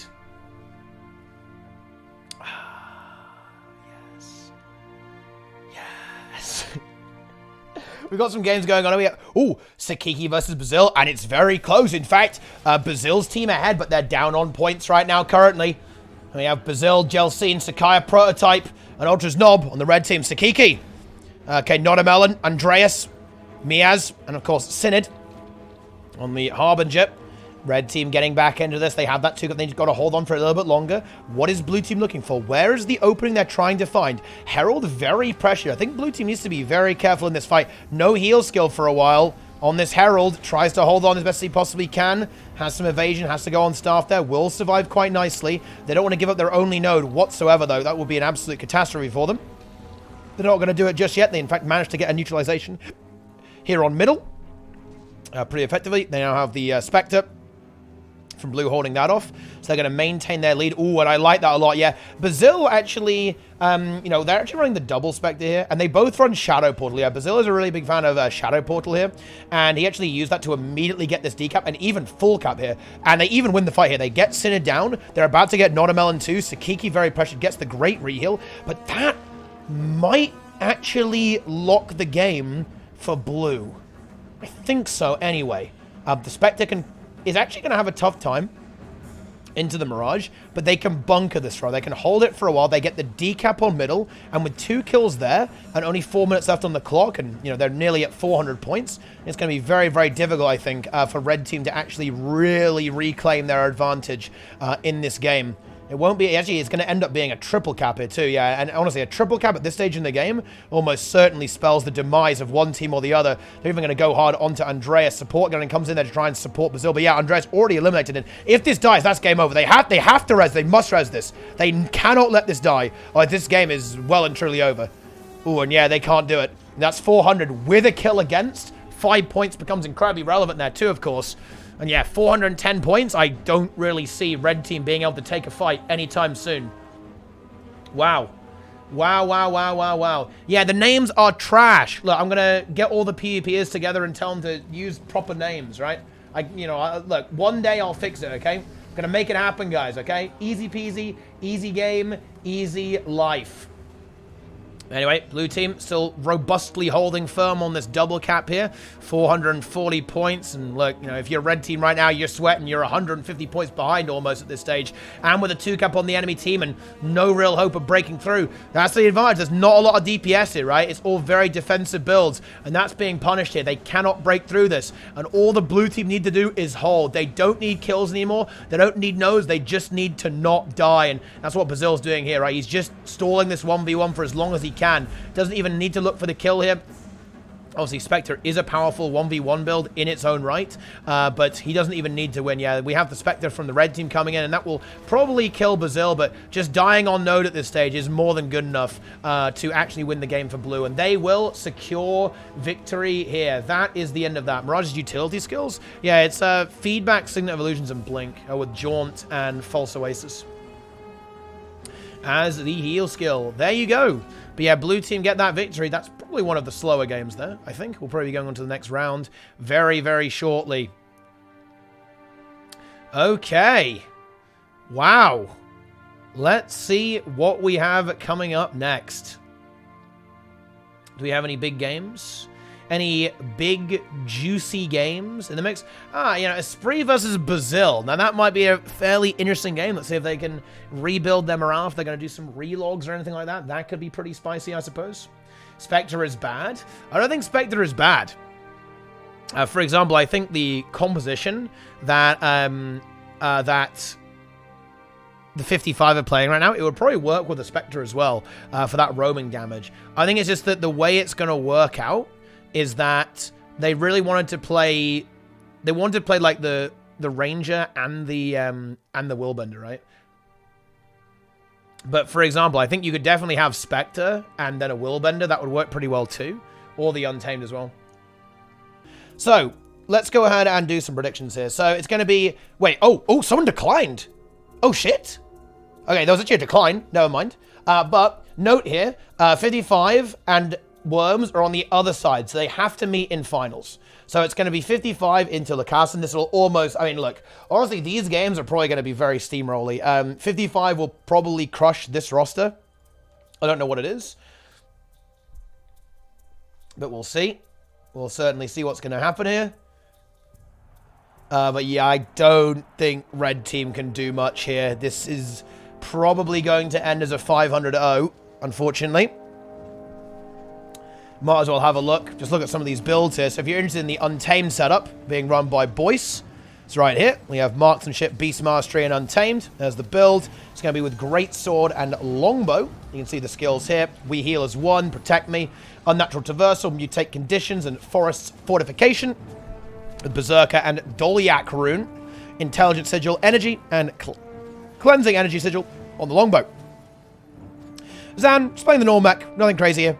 Sigil of Courage and Sigil of Energy with Sanctuary, Demolisher Amulet, Inventions, Alchemy, and Mechanist. Nothing crazy, just very standard setup here on the Mechanist. We have Draza on the Willbender, and here it is, Radiance, Virtues, and Willbender. With these traits set up here as well, it's going to be Marauder Amulet with Divinity, and finally a build you can do damage on Guardian with that doesn't require Zerka. Divinity Rune there for even more health, and it's going to be Great Sword with Sword, Sigil of Battle, Exploitation, Cleansing, and Energy on the Sword set.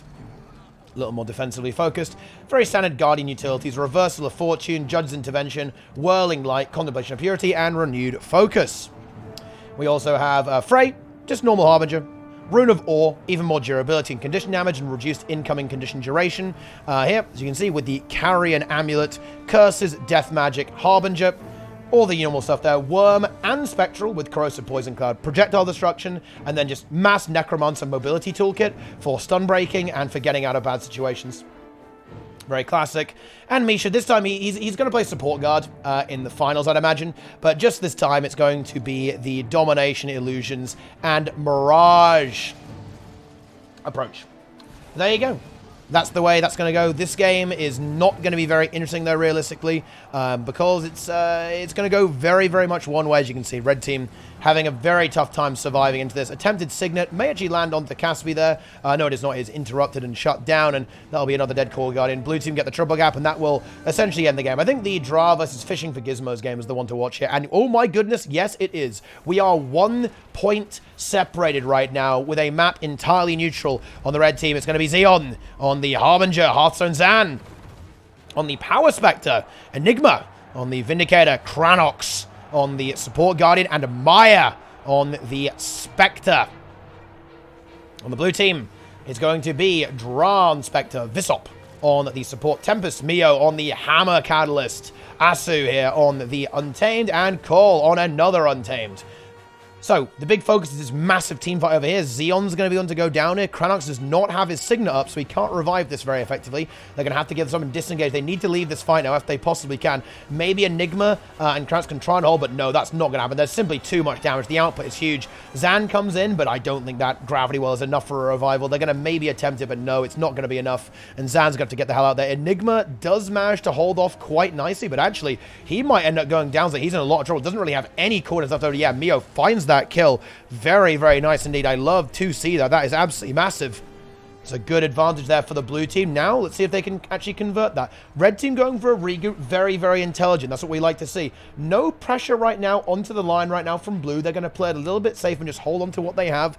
Build up a lead before, you know, maybe get another set of kills before being a little more aggressive. Red now trying to split the map up a little bit by moving these Spectres about the place. They get the decap on middle here from Zan. Maya lurking around, looking for this, maybe to try and defend the line, but not really possible as Dra and Cole are both here. Double Spectre on middle. This means they can quickly outnumber the blue team over here if they both rotate.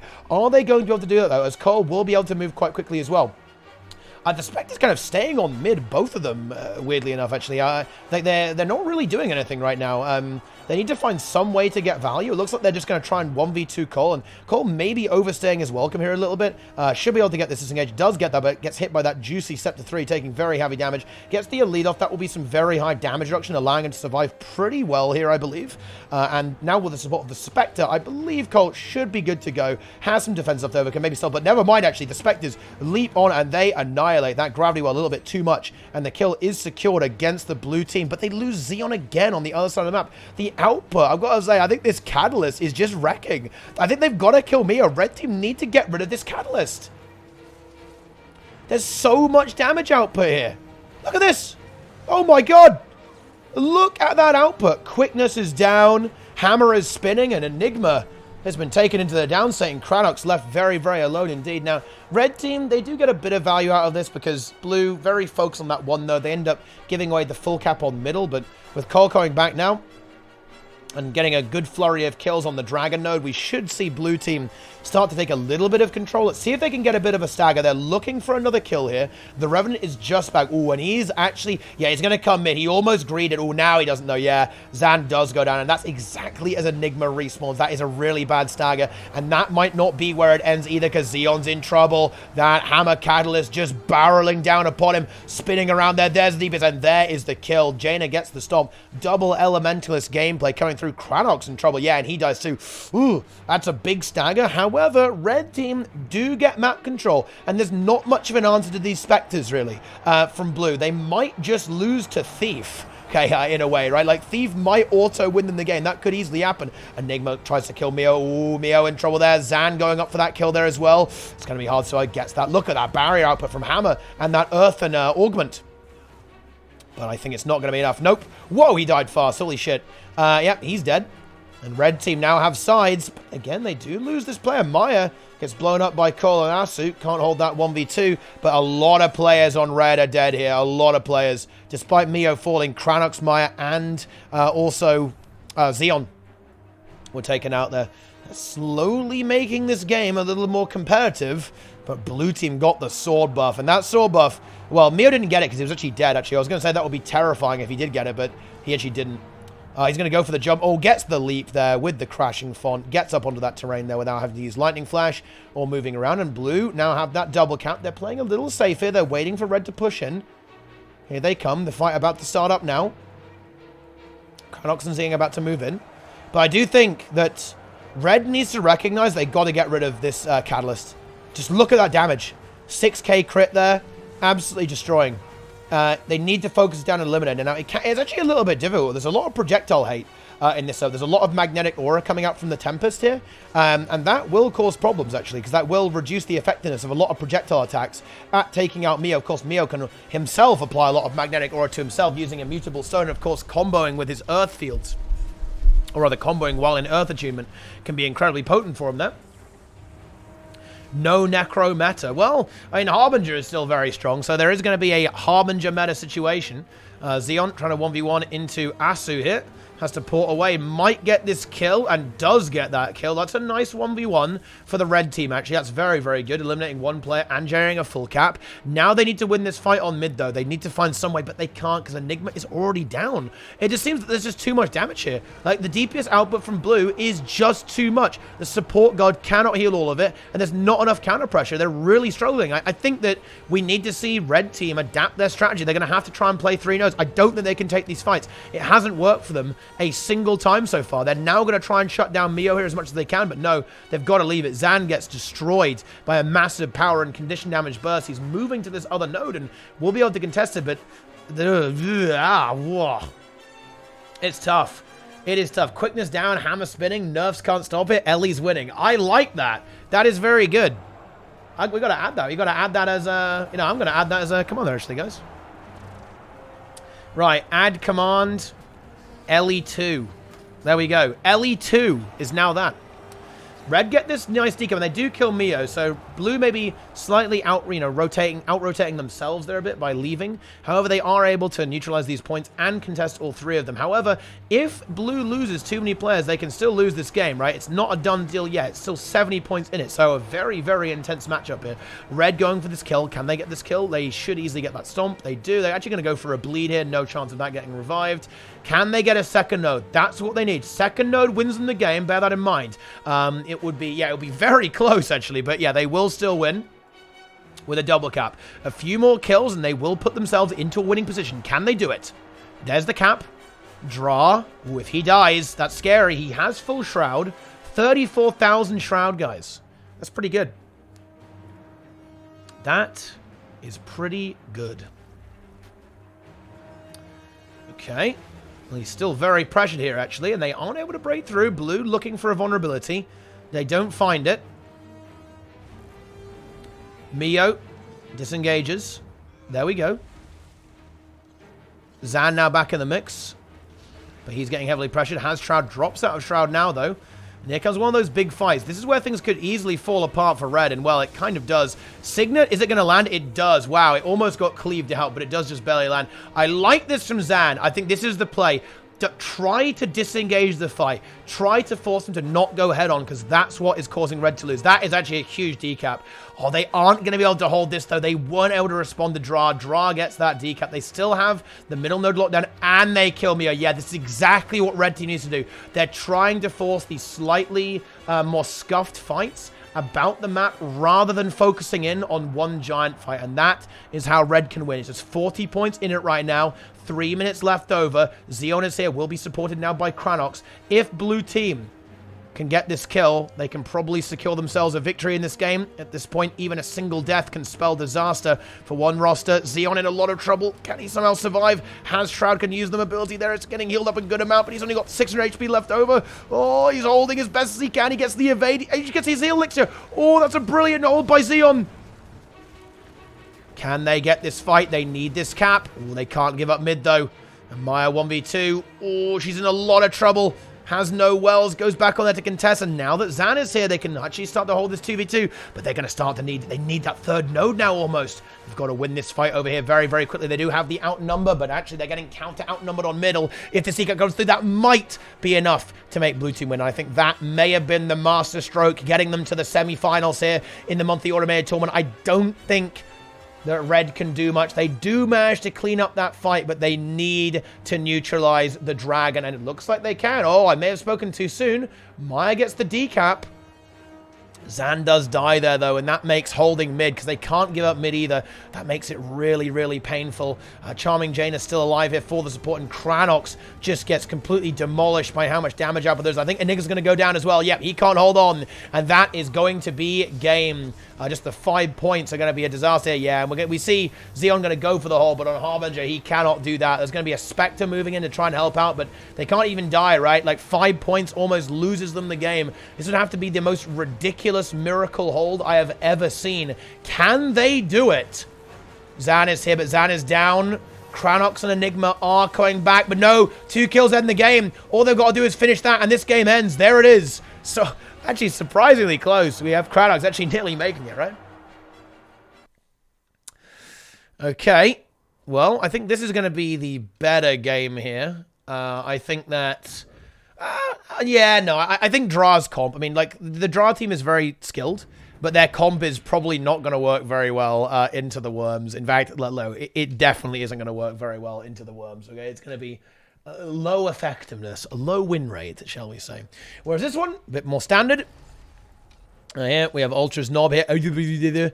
Spectre, prototype on the Harbinger, Sakaya, Support Guardian, Jelsine, Herald, and Brazil on the Spectre. Well, let's see if they can make it work. It's double Spectre here. Not the best map for it, to be honest.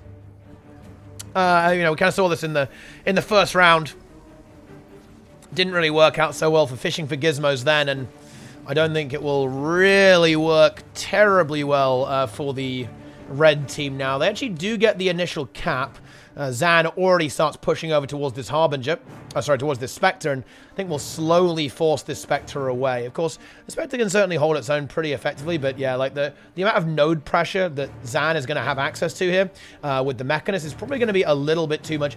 Interesting choice here from Zan, by the way. He's actually going with the Explosive Knuckle rather than the Ranger. A lot of Mechanist players actually play with the guns, so the Jade Cannon arms with the vulnerability projectiles on them, but Zan actually going with the Knuckle.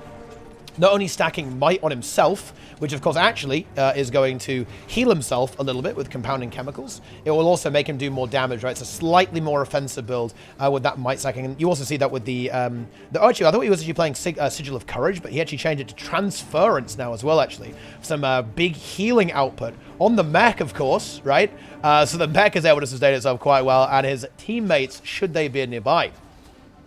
Whereas Worms are playing as well. They are this team. Solmat versus Dra. Esprit is Solmat, who's like the Worm Overlord. And actually, you know, to give credit where it's due, it does take a little while for the blue team to actually break through the defensives of red. Just now we see Sakaya and Jelsine being killed. Let's see where this game is going to go next. And the Spectre from Ultra's Knob trying to disengage as best as he possibly can. Gets a good kite spot here, but the Harbinger is actually on the hunt. Although Frey maybe not feeling like he can really finish the job there. Not quite yet. And we did see this decap come through over here. Draza rotates in. Double cap secured, and well, control of the game is now very, very firmly in rank 55 Dragon's hands, as they have, well, very quickly eliminated the Spectre. We saw Frey able to lock that kill down, and he's now pushing directly over to the far node to try and get some of these kills over here. And let's see. This is going to be it. It's going to be an all-out 5v5. We may even see respawns. I really like this from Zan, by the way. Zan not only killing the worm, but he's looking for respawns here. He doesn't want to give up control of the map. He knows his team is actually in a good fight now anyway. Or rather, well, they're in a 4v4 and even fight. They actually end up losing, actually. The damage might be too much to revive that. Yeah, I think they were outnumbered for a little bit too long there. So, never mind. Zan throwing the game by not helping his team there, but I like the idea. He was trying to basically protect the map to make sure that no one could actually decap it. And you can see that's exactly what happens now with the Spectre. Prototype, though, under a lot of pressure. There's no support for blue, so they have they've got a bit of a half-life here, a bit of a shelf life on how long they can stay in this fight without dying. Particularly seeing as all 5 members of the red team are actually here. They actually end up losing Brazil, and that's going to be a flat kill. I don't think Sakai can really revive that, and that's a really unfortunate death because they essentially just died in a 5v4, which is obviously exactly where you do not want to be. You cannot be losing a 5v4 in any kind of team-based PvP video game. That's just a given, guys. Probably not the best idea. And thanks to some very skilled play there and some good kiting, like blue were able to actually turn that around, despite the fact that they end up losing their support gun early on. Misha, in fact, going over here just to go and get this cap here on point B. But I think this game is going to end up one side here. Yeah, Sakaya and Jelsine now bleeding out. And 55, they're going to the finals. Yes, they are. Let's see what's going on over here. I imagine the game will be fairly similar. Yeah, and this game might even be a little bit more Resident Sleeper because the Worms have this slightly slower style. They're going to set up their team and just lock out Red. And it's going to be almost impossible for Red to break through. Oh, we actually have a Duelist Soul Beast here from Cookie Queen. Going with the Duelist build, trying to survive there as much as she possibly can. Gets the heal skill coming up in a few moments, and will re-push into the mech. But the mech seems to be unrelenting in its desire to not get decapped. Meanwhile, Cole on middle, 400 health left over. Does get his heal skill off, actually, so he lives to fight another day. But how long is this going to last on for? And honestly, this may be a slow game. It may be a slow game, guys. But I think slowly, inexorably, we will see the blue score go up. And to be frank, we may not see many points whatsoever. Very nice port there by Goku to evade his death there and directly into a kill on Cole as well. Low cooldowns on Goku, and you can see that the support guards, it's very stressful being a support guard into these high damage comps that we've seen from 55, right, and also this Cole team here as well, like with the double, you know, the Untamed, the Catalyst, right, and the Spectre. Very stressful. And actually, Dra does manage to kill Azaz in the 1v1, particularly with Mio coming in here as well. Goku finds the Signet here, though. Yes, great resustain there, great revive from... and those Condis, oh my god, that was a absolutely putrid transfer, I believe, from a spree to almost kill this Spectre outright, and now does get that kill. Might be a cap here on point C. Looks like Riken is not going to be... He might go for it. Is he going to go for it? No, he does go for it, but he doesn't make it.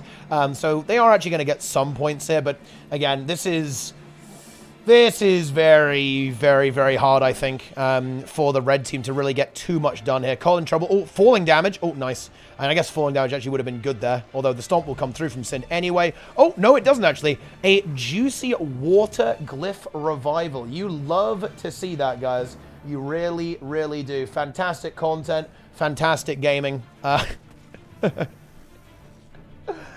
man, what a meme. What a meme. There it is. Blue team moving forwards, getting these kills here, killing the Soul Beast, trying to plant Riken on point C, capped up again. Yeah, Mio into the Harbinger, actually, and that might be a little bit scary. The damage there is good, but honestly, Catalyst, ugh, you're going to have problems surviving there. Yeah, the Condis are a little bit too much. Not a crazy amount of cleanse on Catalyst. There is a little bit, but on Hammer, you actually have to kind of hit people with it as well. Like, if you dodge, you can actually... Catalyst is super interesting, actually, guys. It's like... you can dodge its healing. You know how a lot of, in a lot of ways, it's quite well designed, right? Because this means that it has, like, even more counterplay than normal, but obviously that inherently makes it a little weaker. Like, Catalyst water abilities, if you hit people, you get, like, a mega heal. If you hit people, you get a cleanse.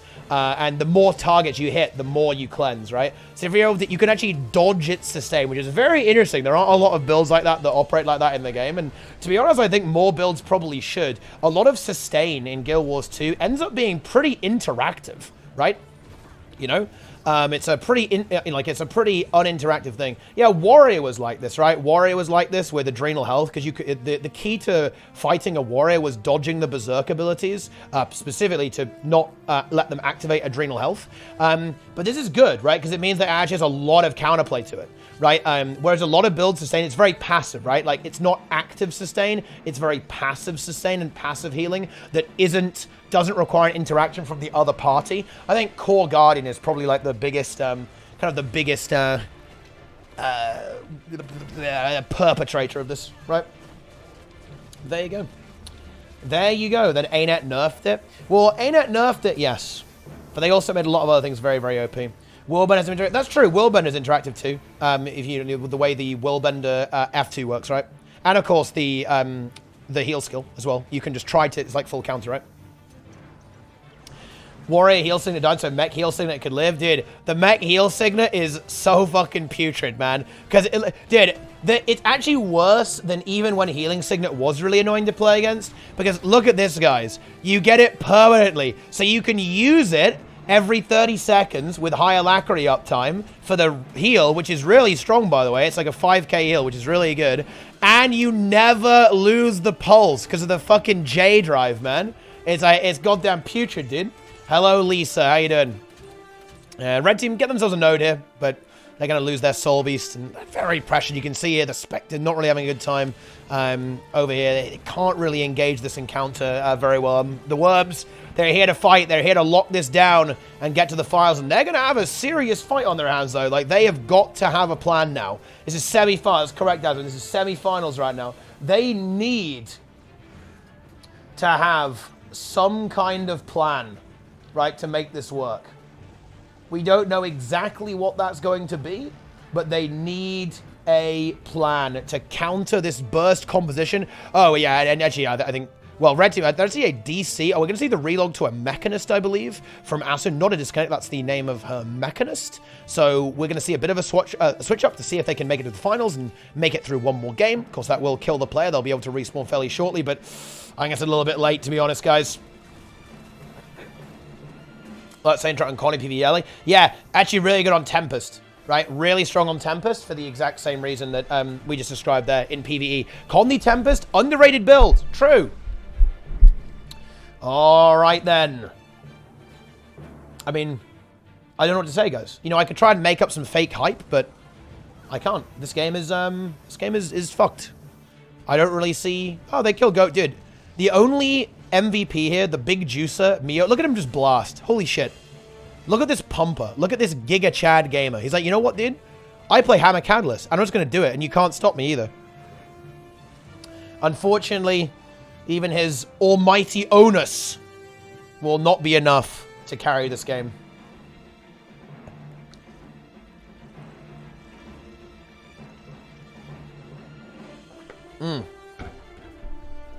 He loves big weapons. Yeah, he likes Reaper, okay? And he likes the Catalyst. Giga Stacy. Wait, what does that look like, actually? Is that an emote? What's a Giga Stacy? Does that exist? Yeah.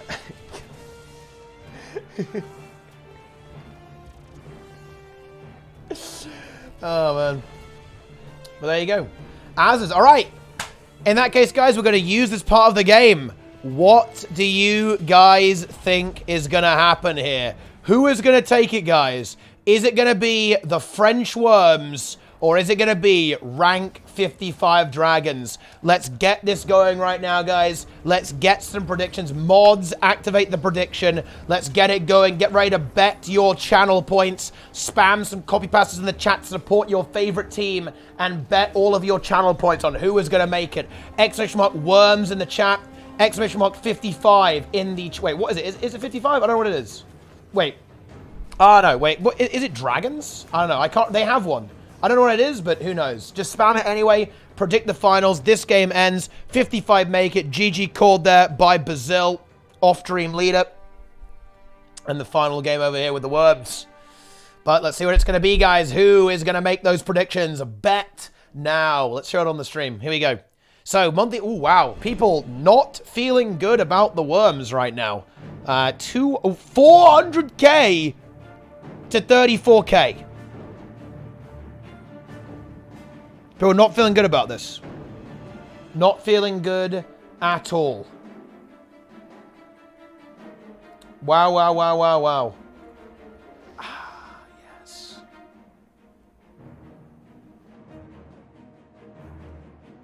All right, bit of confidence in the Worms. Little bit of confidence here, guys. I like it. I like it. I see this Worm content. Worm gameplay. Worm memes. Weem memes. Okay. GVG. Everything on Worms. 1 million now on rank 55.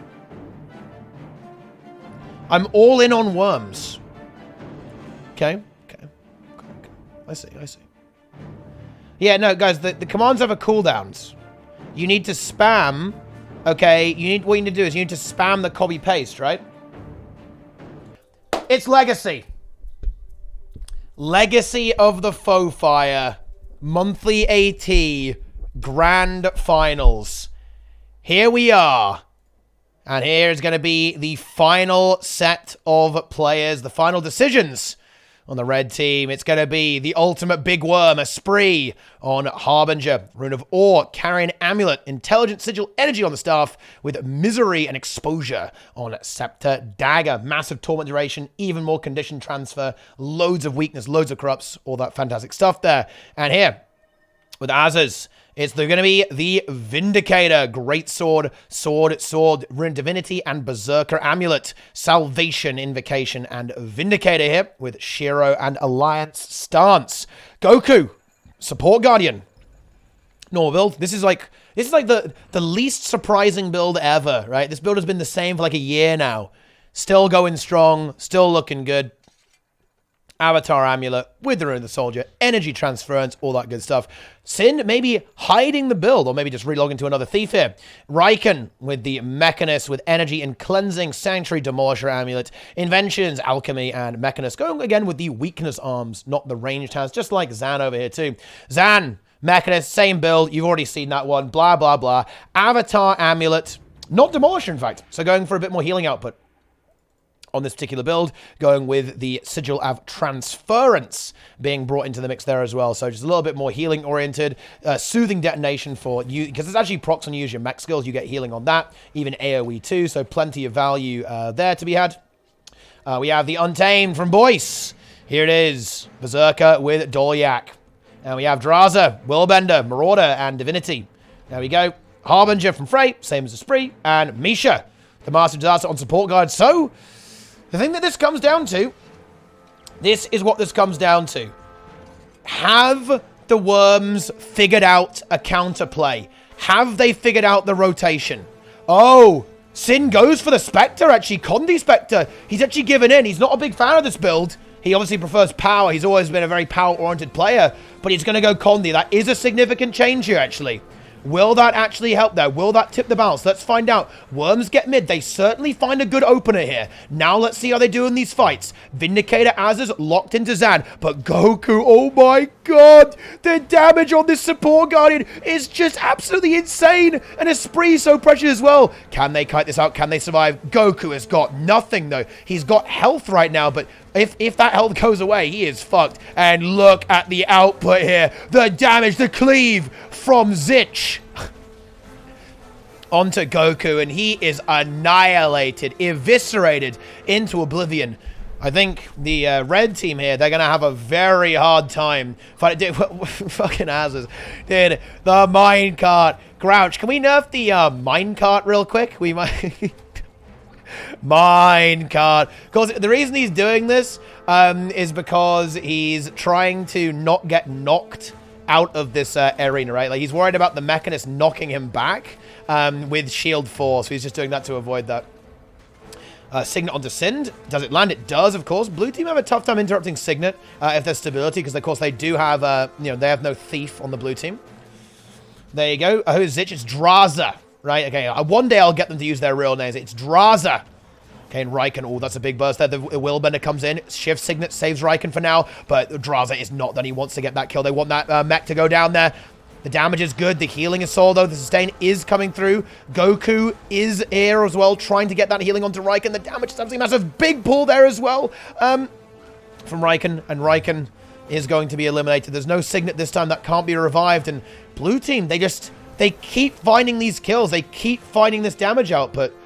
And yeah, I think this Vindicator, I think they need to get this Revenant. They need the Rev in the fight for that additional sustain, right? The Tree Song, the outgoing healing, the dodge roll, and of course that very high AoE pressure. Like, they need to find some way to get Azaz not 1v1ing. They can't be wasting Azaz 1v1ing a mech. That's just not going to be the way to go here.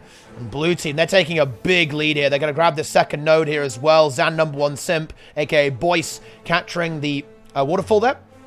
And they also have the Graveyard too. And Well, that's a very good start for them. The opener, I think, was good for the red team, but maybe they just needed to have their Vindicator in the right spot. It worked out until they lost that fight. They needed to win that fight initially on far. Losing a fight, you know, on the node that's far away from your spawn is incredibly catastrophic. Very, very dangerous. Oh, and it looks like they have tried to adapt. They've tried to swing this a little bit. They now have Raikkonen pushing over to this far node, and again, they're trying to get Az's involved in some of these fights instead of wasting his time just like, you know, infinitely trying to kill a mech. Here we have Zan in a little bit of trouble. Misha rotating over there, and this is going to force that support guard in rotation. The Harbinger will keep blasting away. The Harbinger, I think, can actually do a lot of damage here. Looks like Misha feels confident that Zan can actually hold the 1v2, and we may see Goku leave here and follow him. Yes, exactly what we see him do. Oh, maybe not quite. Actually, not quite yet. Maybe wants to heal up a little bit more, or force the node, perhaps, and they may be able to do that. That would be a nice node force. They do get it, and then Goku rotates, so they greed for the node a little bit. Now they want to go for this fight over here in the middle. Red team doing a good job here. 70 points on the board to 100. Very, very close game. Azaz and Cinder are about to 2v2 into Frey and Boyce. It's going to be the Untamed and the Harbinger into Vindicator and Spectre. That's an absolutely bizarre matchup. Let's see how that's going to go. But oh my god, the damage of that Untamed! Boyce goes in. Oh, I think that was actually a Signet port there. I think he ported out of the Signet. However, excellent rotation from Goku, putting in that work, restabilizing that, and then it's going to be the 2v2. And now can Sin find a kill? Ooh, this could be scary for Draza. They're going to have to give up middle. I like that. That was beautiful by Goku. What an amazing carry from the support. Look at that maul damage, though. The Untamed is just ripping this Guardian to shreds. I don't think they can survive. Yeah, Sin is already forced to leave, and Misha does a great job. Both Guardians, I've got to say, guys, right? I love this from the Guardians. They're both playing so well. Misha saving Draza. Goku saving Cinder there as well. Very, very nice. Oh, but the ultimate big worm is down. Say, can we get a revival? Oh, that might be a res. That was a good knock there by Raikkonen. But the cleave is here now. Yeah, the Willbender damage might be a little bit too much. That's a huge 2v2 victory here for the blue team. The Willbender and the mech. The cleanse then really kind of leaning into that cleanse and healing output from Zan working out there, I think. Able to kind of deny the condition pressure of the Harbinger, effectively using that elixir gun. Very nicely, and of course with anti-corrosion plating as well, bringing good healing output whenever he's going to give regeneration, right, a lot of the time. And that can be a very, very hefty bit of passive sustain. Combining all of that with your super elixir, your mortar kit, and you've got a bit of a little hybrid build here, actually. Able to support that Willbender, making it into a lethal 2v2 fighting force. Wow, wow, wow, wow, wow. And blue, you can see that a fight like that, 2 players in it, and one of them gets eliminated. That really makes a difference there. Big 2v2 victory for rank 55 Dragons. Raikkonen not going to get taken out here by the Willbender. Willbender just kind of keep him pressured, not letting him have any time off, no relaxing for any players in this particular matchup.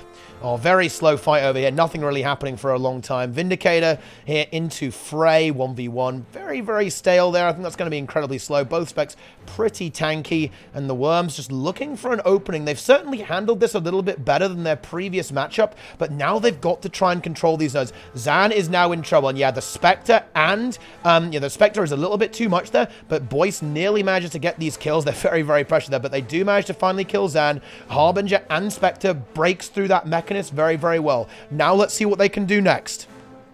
Syndra coming towards middle here. Here we go. And what's the target? Looks like they're going to go for Draza. No, Syndra's going to go straight past it. Well, I actually quite like that. Realizing that the support Guardian being there makes it very, very slow. Now, here comes Syndra.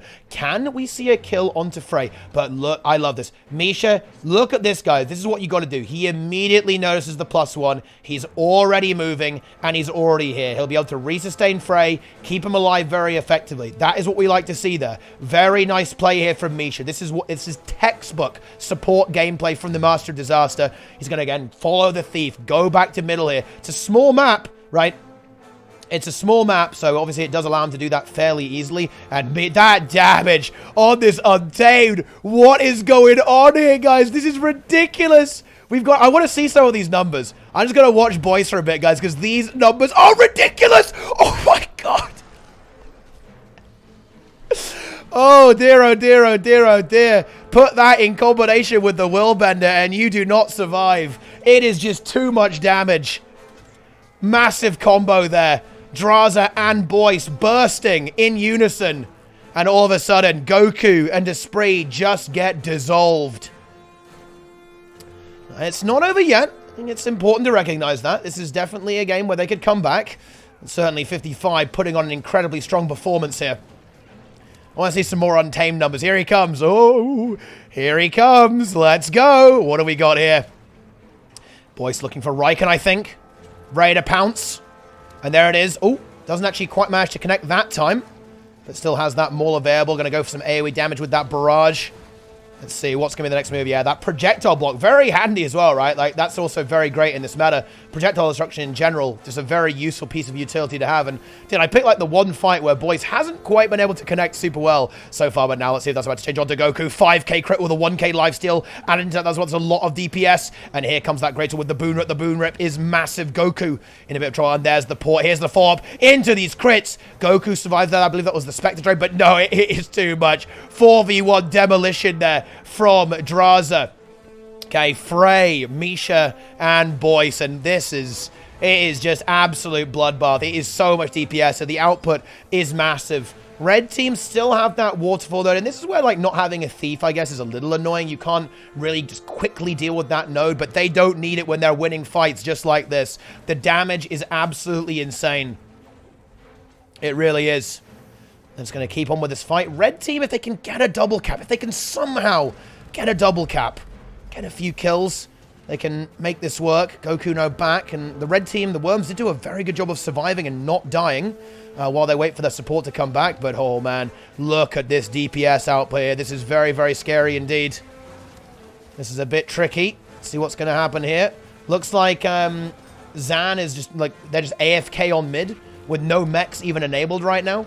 Okay, oh, actually, they have, like, the mech bug. I like that they both bugged the mech. That's fucking good. Cinder in trouble here. Can the red team win? They need to win this fight. They have the support. They have the Vindicator. Let's see if this is what they need in this 1v1, in this 4v4, rather. This fight could determine the outcome of the game. If red team gets a big cleanup, they can win, but they can't. And blue pull the fight off again. They all converge. Beautiful timing there from Rank Team. They converge upon their target, and they're going to clean up here. Cinder is going to go down state as well. Esprit and Azaz are going to have to try and disengage, but I don't think Azaz is getting out. That's going to be 3 players going into the down state. That may well be the end of this game. They're going to be able to snowball towards middle, get rid of this Mechanist, secure this node. Well, you know, secure this node, get the waterfall back under their control. Although, having said that, dude, Vindicator's pretty good. They actually didn't. Azaz managed to not die, but actually, no, he didn't. He's also now dead. Goku is here. Don't think there's a Signet, though. Has to try and hand res. No, can't get that. He's going to try and maybe save a spree so they can disengage, but I think this is a bit of a desperate situation right now for the French Worms. They're in so much trouble right now. Goku trying to desperately escape here. Will be able to get to the portal. The gate is still up, so he will survive quite nicely. Riken and Sind trying to get rid of Zan, but Zan is not going anywhere, guys, okay? He is not going anywhere anytime soon. And Misha in position, ready to go. It's 400 points. It's, as you can see, this, you know, having one node ticking the entire time works out very, very well. You know, the red team have accumulated a lot of points, and this does mean that they're still in this, right? They have the ability to have comeback potential, right? They can win. They really can. But it's hard.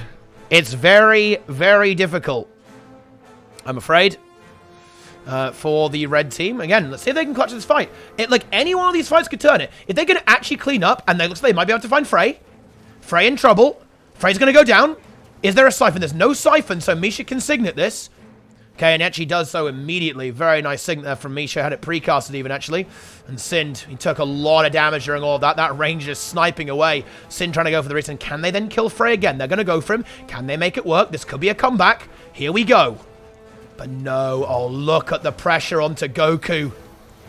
Draz are just going all out for that. Good resustain is there, though, and I think they're doing a great job of peeling Goku out. He's still not out of the woods yet, though. Very pressured. How are his cooldowns? No need focus. They need a kill now. They've got to kill Frey. They must kill Frey now, otherwise this is just done. This is game over. They have to do this. They get Frey, but Misha has the res, and there's no revival available here. Maybe they can get it, but I don't think they can. No, Goku is going to go down. Esprit is now left without support here. Az and Syndrina in a 2v4 situation, and the fight, it was very, very close indeed. It could have turned at that point, but it's not going to happen this time, and rank 55 are going to win the monthly AT. The Gizmo will be there's the Comet belongs to the new rank 55 Dragons. There's no comeback from this now at this stage. It is game over. Zan having a wonderful time AFKing on the middle node, 1v1 into Riken. Not really much to do there, but the stomp is going to end the game. And there it is, 500 points, 55 win. Wow. And there it is. Just like that. Turns out, not a bunker meta after all. You love to see it.